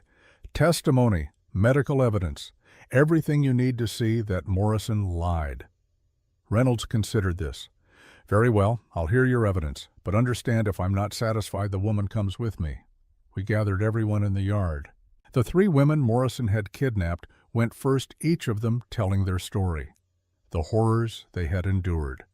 How Morrison and his men had stolen them from their families, beaten them, planned to sell them to mining camps as slaves. Maria showed the scars on her back from whippings. Ruth spoke of watching her sister die from injuries Morrison had inflicted. Little Dove, barely 18 years old, described in halting English how Nayeli had tried to save them all, fighting like a demon to protect her people. She killed 2 men, Little Dove said, meeting Reynolds's eyes. But she killed them because they were killing us. She is hero, not murderer. Doc Miller presented his medical records next, showing the bullet wound in Nayeli's back, the defensive wounds on her arms, the evidence that she had been running away, not attacking. These injuries are consistent with someone fleeing for their life, Doc said firmly, not someone committing murder. Sheriff Hayes spoke last detailing Morrison's criminal history, the complaints that had been filed against him, the suspicious disappearances of Native women in areas where he operated. Morrison is the criminal here, Hayes concluded, not Nayeli. He tried to cover his tracks by accusing her first. Throughout all of this, Reynolds listened in silence, his face unreadable. Nayeli stood beside me, her spine straight, her head high, refusing to show fear, even though I could feel it radiating from her. When everyone had finished speaking, Reynolds turned to Nayeli. "Do you have anything to say in your defense?" She stepped forward, and I felt my heart clench. This was it. Everything depended on this moment. "I am Nayeli, daughter of Chief Cochise, Jr." She said, her voice clear and strong. "Morrison attacked my village. He took 3 women to sell as slaves. I tried to stop him. I fought. I killed 2 of his men because they would have killed me and killed my sisters. This is not murder. This is survival." She gestured to me. "Jacob Thornhill found me dying. He could have left me. White man had no reason to help Apache woman, but he saw a person in pain, and he helped. He protected me when Morrison came back. He stood with me when he could have stood aside." Her voice softened. "I am not criminal. I am woman who fought for her life and for lives of her people. If that is crime in white man's law, then your law is wrong." The silence that followed was absolute. Even the soldiers seemed to be holding their breath. Reynolds studied Nayeli for a long moment. Then he turned to his second in command. "Lieutenant, what do you make of this?" The younger officer shifted uncomfortably. "Sir, the evidence seems to support Miss Nayeli's account. Morrison's reputation is, well, it's not good, sir. And these women's testimony is compelling." Reynolds nodded slowly. He turned back to us, and for the first time I saw something almost like respect in his eyes when he looked at Nayeli. "Miss Nayeli," he said formally, "based on the evidence presented, I find no probable cause for arrest. Morrison's claims appear to be false accusations made by a criminal trying to avoid justice himself. You are free to go." The relief that washed over me nearly knocked me to my knees. Nayeli swayed beside me, and I caught her, holding her steady as she processed what had just happened. "However," Reynolds continued, and my heart stopped again, "I will be filing a report about Morrison. If you or Mr. Thornhill see him again, send word immediately. The man is clearly dangerous and needs to be apprehended." "Thank you, Captain," I managed. Reynolds mounted his horse, then paused. "Mr. Thornhill, Miss Nayeli, what you're building here, this peace between your peoples, it's unusual, but it's also necessary. The wars between whites and natives have cost too many lives on both sides. Perhaps your example will show others there's a better way." With that, he and his soldiers rode away, leaving us standing in the yard, hardly daring to believe it was really over. The 3 women who had testified embraced Nayeli again, all of them crying tears of relief and joy. Sheriff Hayes clapped me on the shoulder. Doc Miller smiled, a rare expression on his usually stern face. But the best moment came when Nayeli turned to me, her eyes shining with tears, and said, "We are truly free now, free to build our life, free to be together." I pulled her into my arms, not caring who was watching. "Free," I agreed. "Finally free." 2 weeks later, on a clear morning in early August, Nayeli's people came. I saw them from a distance riding across the prairie, 20 horses, maybe more. For a moment my hand went to my rifle before I realized they were carrying no weapons. They came in peace. Nayeli stood beside me on the porch, her hand finding mine and squeezing tight. "My father," she said softly. He comes. Yet Chief Cochise Jr. was an imposing man, even at 55 years old. He sat his horse with the bearing of someone who had commanded respect his entire life. His face was weathered and stern, marked with the scars of old battles. Behind him rode Elder Nietzsche and a woman I didn't recognize, but who shared Nayeli's height and bearing. They stopped 30 feet from the cabin. Cochise dismounted first, moving with the careful dignity of age. He walked toward us slowly, his dark eyes moving from me to his daughter and back again. Nayeli stepped forward, standing tall, despite the nervousness I could feel radiating from her. Cochise studied her for a long moment. When he finally spoke, it was in Apache, his voice deep and resonant. I couldn't understand the words, but I could hear the emotion in them. Nayeli responded, her own voice thick with feeling. Tears started rolling down her cheeks, but she didn't wipe them away. They spoke back and forth for several minutes. At one point, Nayeli gestured to me. Cochise turned his attention my way, his gaze sharp and assessing. Finally, Nayeli switched to English so I could understand.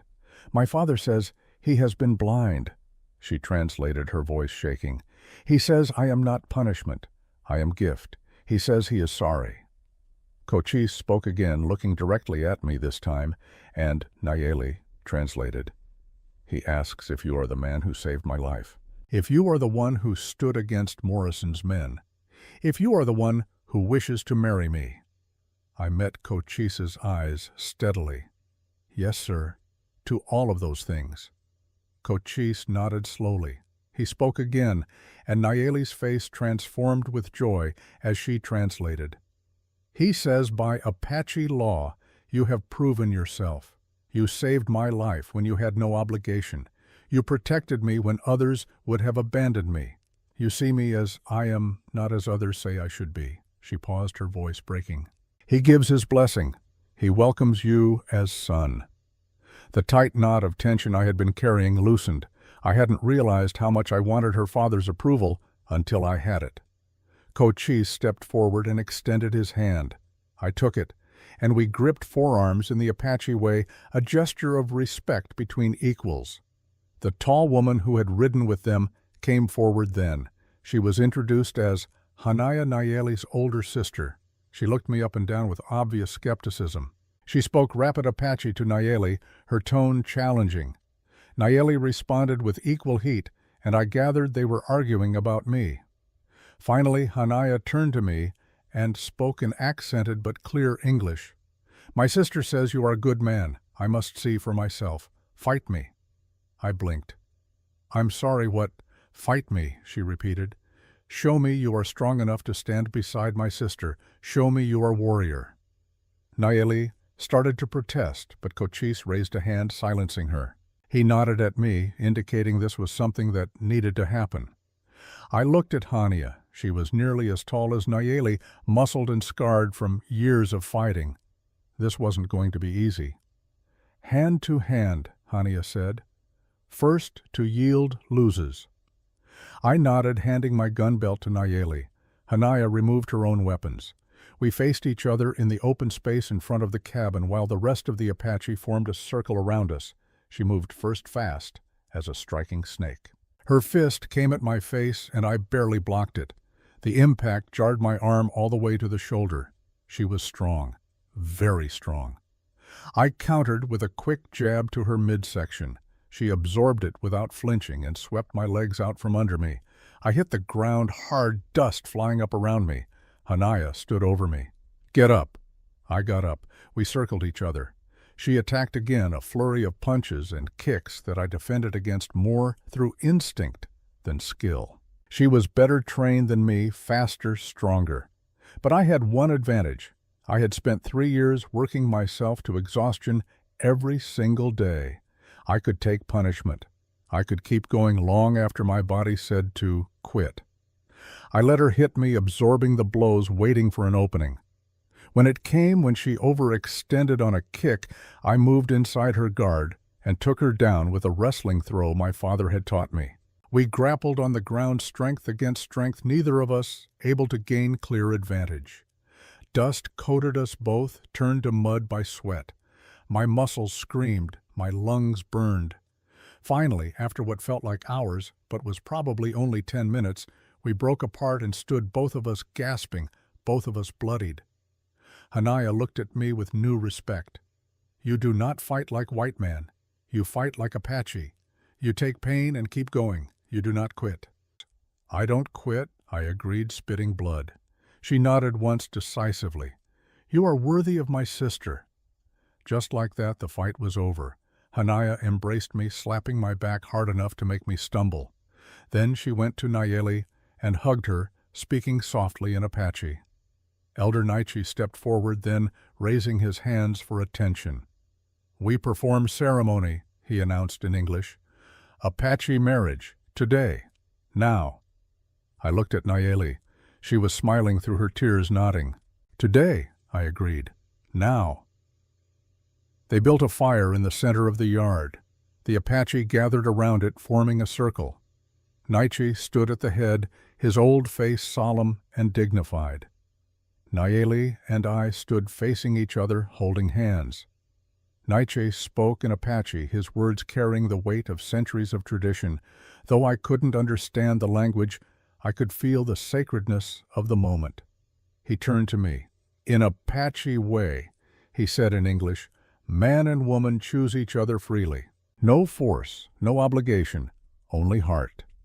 Do you choose this woman, Nayeli, daughter of Cochise, to stand beside you, to share your life, to be your equal in all things? I do. I said, my voice strong and sure. I choose her freely. I choose her completely. Naichi turned to Nayeli. Do you choose this man, Jacob Thornhill, to stand beside you, to share your life, to be your equal in all things? I do. Nayeli said, her voice clear despite the tears streaming down her face. I choose him. Today and always. Naichi nodded. Then by the laws of our people you are joined. What the Great Spirit has brought together, let no man separate. He held out 2 items. To me, he gave a necklace made of bone and beads, a symbol of protection. To Nayeli, he gave a ring, simple silver, that caught the firelight. Exchange gifts, Naichi instructed. Nayeli placed the necklace over my head. Her hands trembled as she settled it against my chest. I took the ring and slid it onto her finger. It was too small for most of her fingers, but it fit perfectly on her smallest one, and that seemed right somehow. Sealed with kiss, Naichi said. I pulled Nayeli down to me, and we kissed while the Apache cheered and ululated, the sound carrying across the prairie like music. When we pulled apart, I saw Chief Cochise watching us with an expression that might have been approval or might have been something deeper. Pride, perhaps, or relief that his daughter had finally found happiness. The celebration lasted well into the night. The Apache had brought food, dried meat, and corn, and berries. Someone produced a drum, and there was dancing around the fire. Nayeli tried to teach me the steps, laughing when I stumbled, patient when I stepped on her feet. As the fire burned low and people began to settle, Cochise approached us one more time. He spoke in Apache to Nayeli, his voice low and serious. She listened intently, nodding. When he finished, she turned to me. My father says we are welcome to visit his people any time. He says our children will be raised knowing both worlds, white and Apache. He says this is good. Balance. Children, I said, the words settling over me like a benediction. After losing Samuel before he could draw breath, the idea of children seemed both terrifying and wonderful. Nayeli must have seen something in my face because she took my hand. You are afraid, terrified, I admitted. But I want it anyway, with you. She smiled and pulled me close. We will be good parents. We will not make mistakes of our fathers. We will love our children and tell them they are perfect as they are. Yeah, I agreed. We will. As the stars wheeled overhead and the fire crumbled to embers, we sat together, husband and wife, surrounded by family and friends. For the first time in 3 years, I felt like I belonged somewhere, like I had purpose beyond just existing. The Apache left the next morning riding back toward their territory with promises to return for the birth of our first child. Cochise embraced Nayeli one last time, speaking words that made her cry again, but happily this time. Hanaya gave me one more hard look, then surprised me by hugging me. "You break her heart. I break your neck," she whispered in my ear. "Understood," I replied. Then they were gone, dust rising from their horses' hooves, leaving Nayeli and me alone on our land, our life, our future. Nayeli turned to me, this giant woman who had been rejected 37 times before finding me, and she smiled. "What do we do now?" she asked. I looked at the cabin that needed repairs, the barn that needed rebuilding, the fences that needed mending. I thought about the winter ahead, the hard work that would be required to make this ranch prosper. "Now," I said, "we live, we build, we love, we make a life worth living." She took my hand, her large fingers intertwining with my smaller ones, and we walked toward the cabin together. Equal partners, equal in love. The road ahead wouldn't be easy. The town would still stare. People would still whisper. There would be hard seasons and harder choices, but we would face it all together, and that made all the difference. 3 months later, on a crisp November morning, Nayeli came to me with news that changed everything again. "I am with child," she said simply. I stared at her, the words taking a moment to penetrate. Then joy exploded through me, pure and bright and terrifying. "Are you sure?" I managed. "I am sure," she said, placing her hand on her still flat stomach. "Doc Miller confirmed it yesterday when we were in town." I pulled her into my arms, holding her as carefully as if she were made of glass, even though I knew she was stronger than I would ever be. "We're going to be parents," I said, the reality of it finally sinking in. "We are going to be parents," she agreed. "You are ready." I thought about Samuel, the son I never got to meet. I thought about all the ways I had failed before, but I also thought about how I had changed, how Nayeli had changed me, how love had pulled me back from the edge of destruction and given me reason to be better. "I'm ready," I said. "We're going to do this right."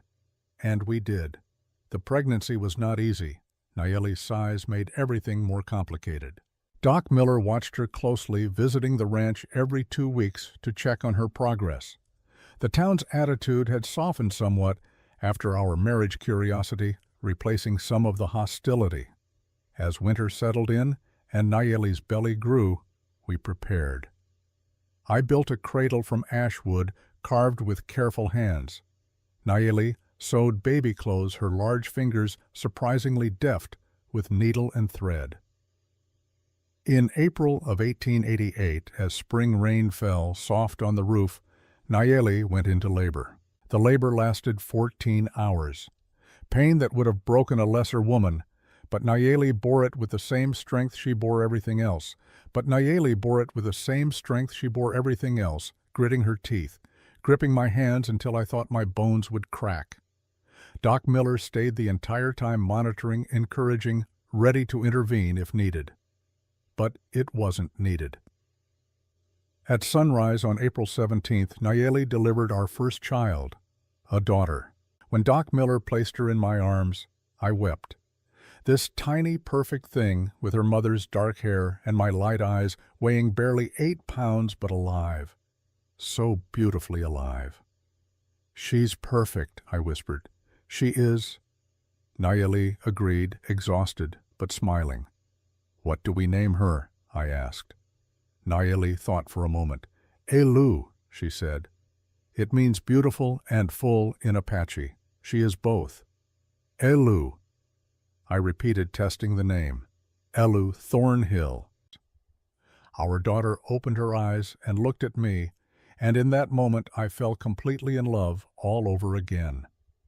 2 hours later, Nayeli delivered our second child, a son, twins. We were having twins and nobody had known. Doc Miller caught the boy, who came out screaming with vigor that promised a strong life ahead. When I held him, this second miracle, I knew what his name had to be. "Thomas," I said. "After my brother." Nayeli nodded, tears streaming down her face. Thomas, yes. Perfect. We lay there, the four of us, as dawn light filled the cabin.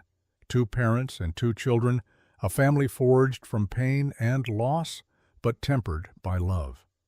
I thought about Caroline and Samuel buried on the hill. I thought about the 3 years I had spent in darkness, waiting to die. And I was grateful. Grateful for every choice that had led me here. Grateful for the pain that had taught me to appreciate joy. Grateful for the loss that had taught me to hold tight to what I had. Most of all, I was grateful for the woman lying beside me, this giant Apache warrior who had shown me that love came in unexpected forms, that strength was found in vulnerability, and that sometimes the most broken people could build the most beautiful things together. "Thank you," I whispered to Nayeli. "For what?" she asked sleepily. "For choosing me, for loving me, for giving me this." She smiled and took my hand. "Thank you for seeing me. For all my life I was invisible or monster. You saw me, real me, that is gift." We fell asleep like that, holding hands, our children between us. The future spread out bright and full of promise. Outside, the Montana sky cleared and the sun rose on a new day. The years passed the way years do on a ranch, slowly in the moment but fast when you looked back. Seasons turned. Children grew. The land gave and took in equal measure, and we learned to accept both with grace. By 14 years after the twins were born, our small ranch had transformed into something I never could have imagined. That first day I found Nayeli bleeding in the dirt by the riverbed. The original cabin still stood, but we had added 2 more buildings. One was a proper house large enough for a family that had grown beyond just the 4 of us. The other was a workshop where Nayeli taught Apache crafts to anyone willing to learn, white or native, it didn't matter to her. The ranch itself had expanded to 400 acres. 200 head of cattle grazed land that I now owned outright. The bank debt paid off years ago. We had become, against all odds and expectations, prosperous.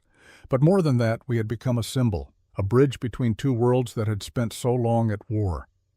I stood on the porch of the main house on a warm September afternoon, watching my children work.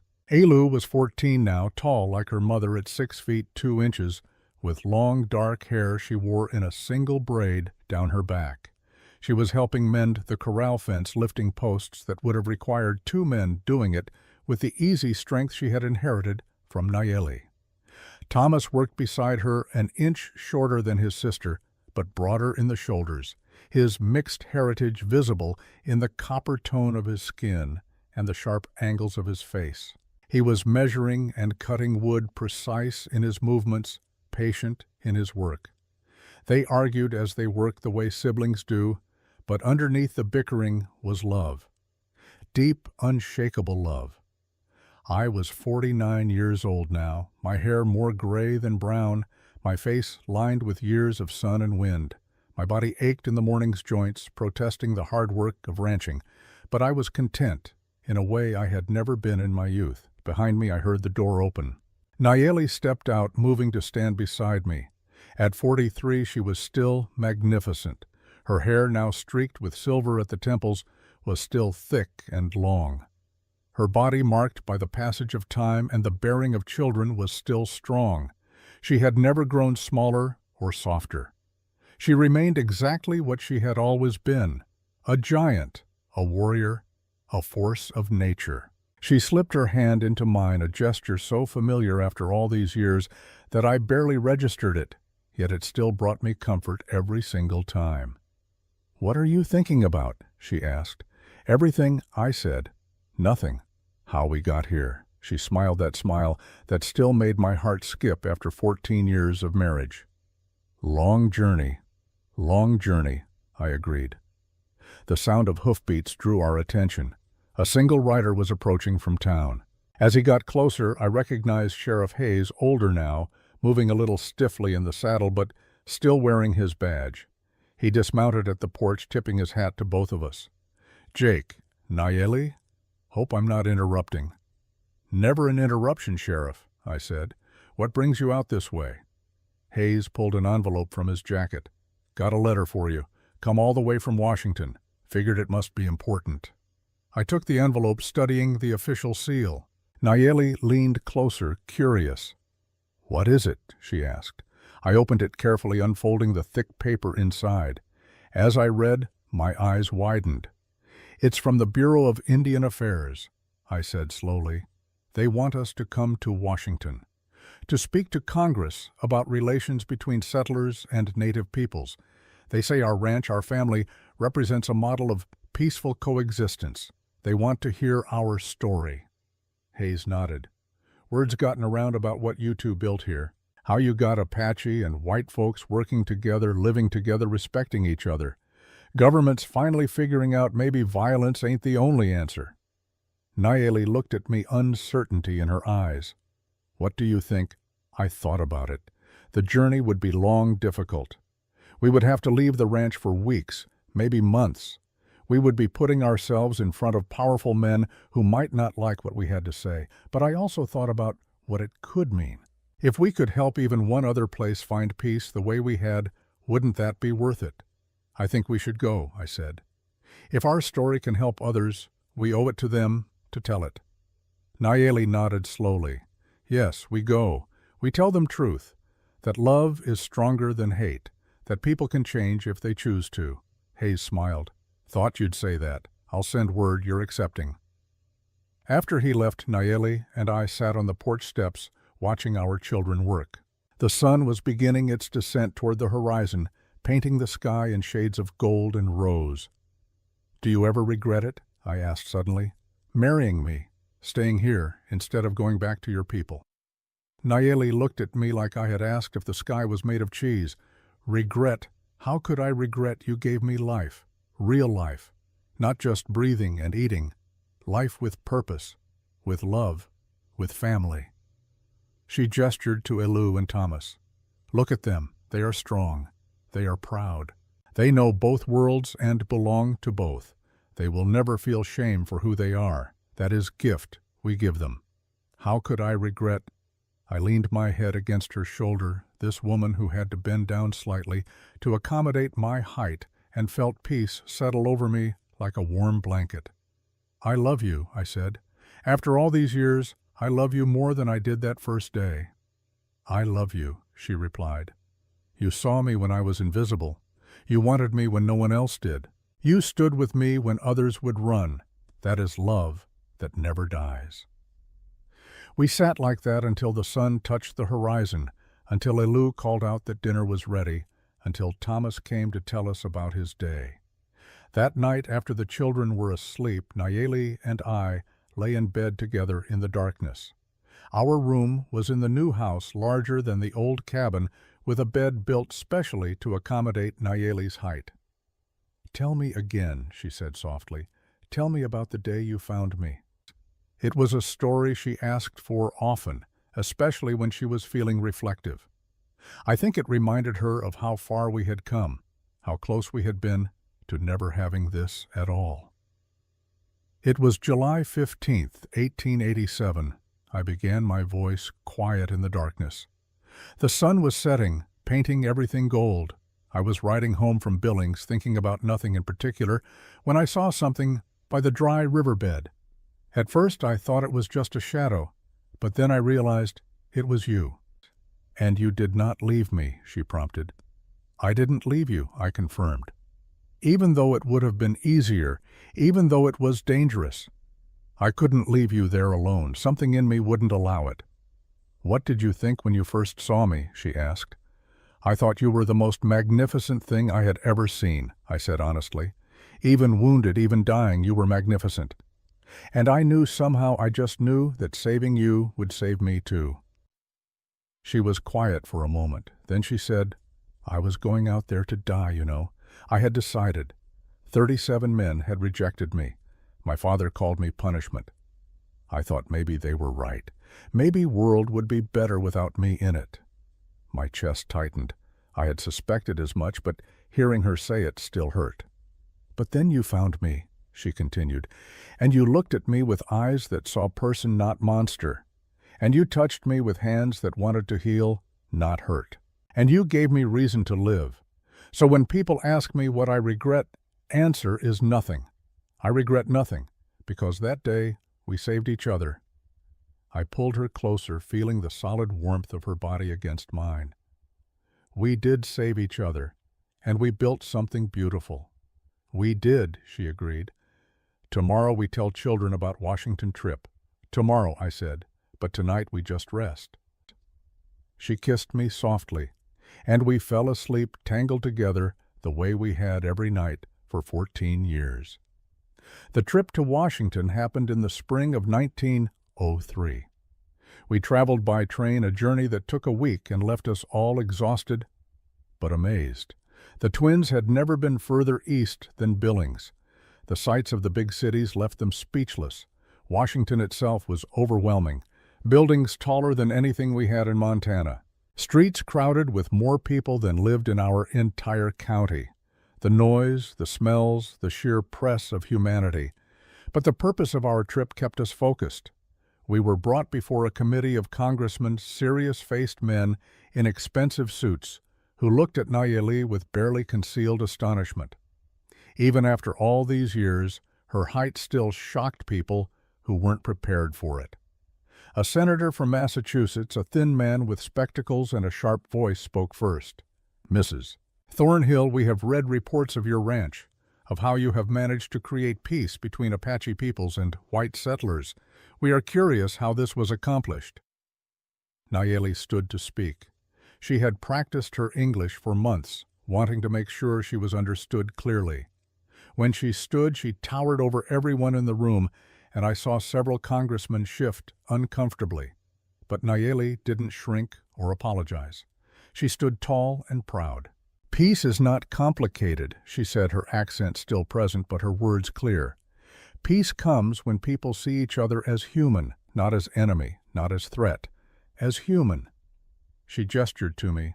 "My husband saved my life when he could have left me to die." Why? Because he saw a person in pain, not Indian to fear. This is foundation. See the human first. A congressman from Georgia, his tone skeptical, asked, "But surely there were conflicts, disagreements. Your peoples have been at war for generations." "Yes, there were conflicts," Nayeli acknowledged. "Still are sometimes. But we talk, we listen, we try to understand. When my people come to ranch, we share food, share stories, share work. White settlers see that Apache are not savages. They are parents who love children, workers who value honest labor, people who want same things all people want: safety, food, home, respect." I stood then, adding my voice to hers. "What my wife says is true. The key is not forcing anyone to give up who they are. Apache don't have to become white. White folks don't have to become Apache.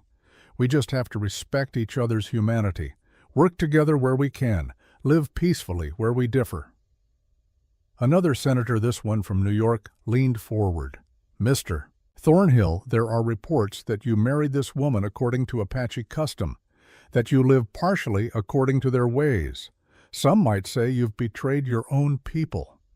I felt anger flash through me at the implication, but I kept my voice level.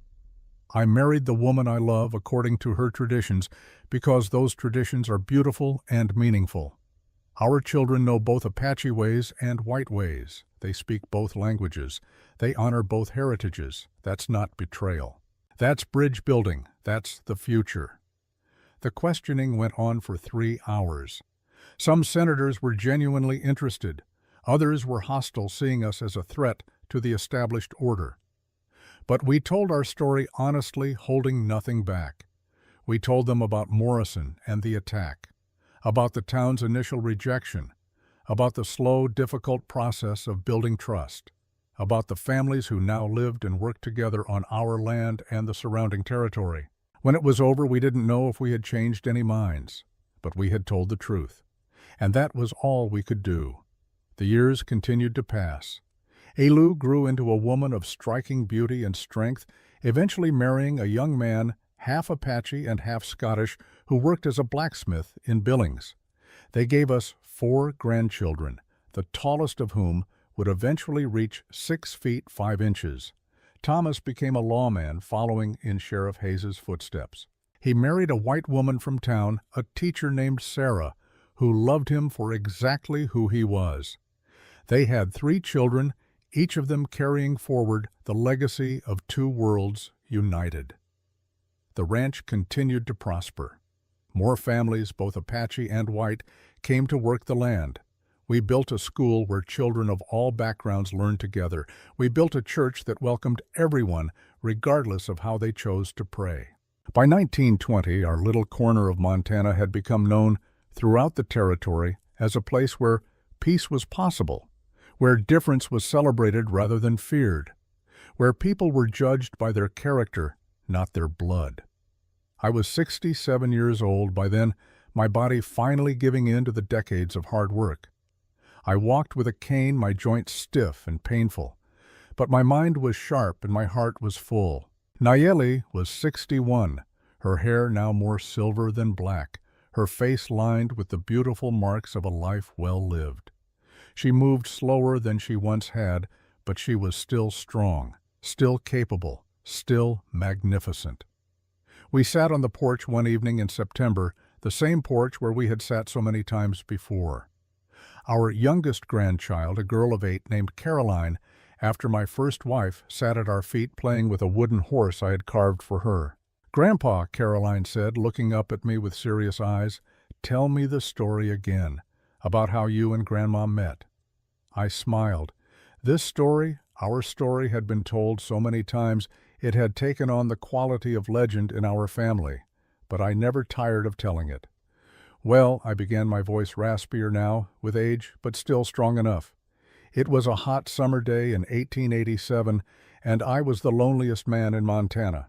I told her about finding Nayeli by the riverbed, about bringing her home and nursing her back to health, about Morrison and the battle, about falling in love with a woman the world said was too different, too big, too other. Caroline listened with wide eyes, enraptured, even though she had heard it all before. When I finished, she asked the question children always asked. "And did you live happily ever after?" I looked at Nayeli, who smiled back at me with eyes still full of love after 33 years. "We lived," I said carefully, wanting to be truthful. "We faced hard times and good times. We struggled and succeeded. We hurt and healed. We weren't always happy, but we were always together. And in the end, that was better than any fairy tale."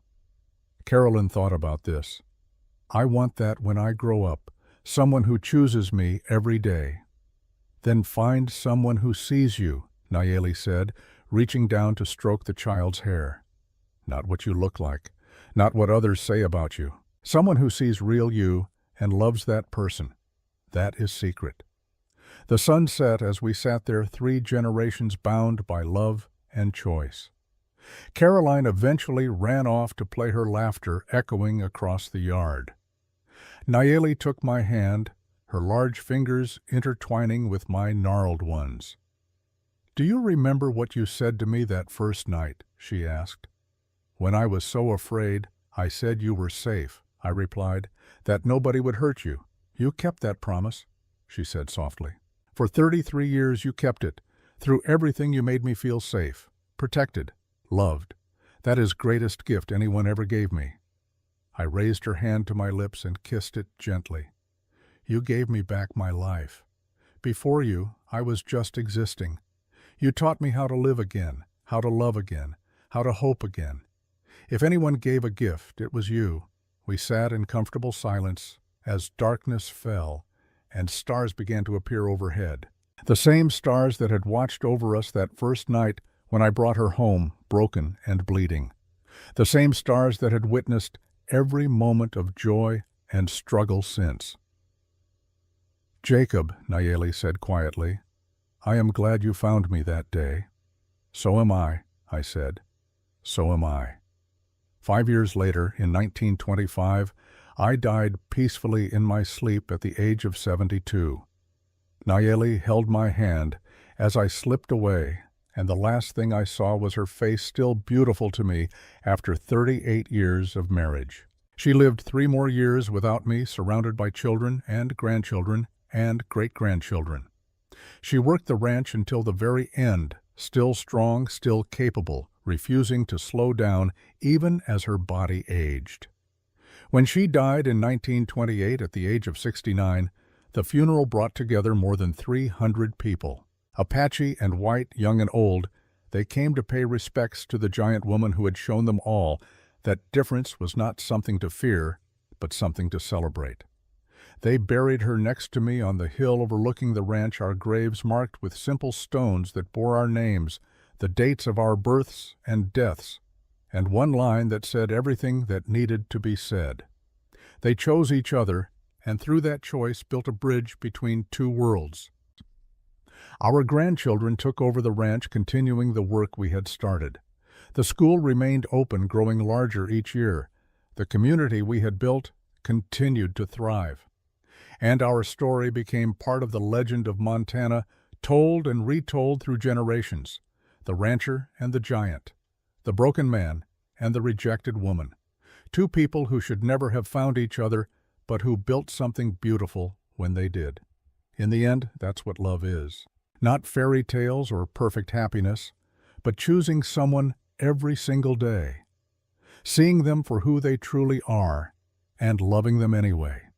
Building something together that's stronger than either of you could build alone. We had our share of struggles, our share of pain, but we also had 38 years of waking up beside each other. 38 years of shared work and shared dreams, 38 years of building a life and a family and a legacy. And if I could go back to that evening in July of 1887, when I found a wounded woman by a dry riverbed and had to decide whether to help or ride away, I would make the same choice every single time, because in saving Nayeli, I saved myself. And in loving each other completely, we created something that outlasted both of us. Love, family, home, legacy. That's our story, the rancher and his giant. Two broken people who proved that sometimes the most unlikely loves create the most beautiful lives.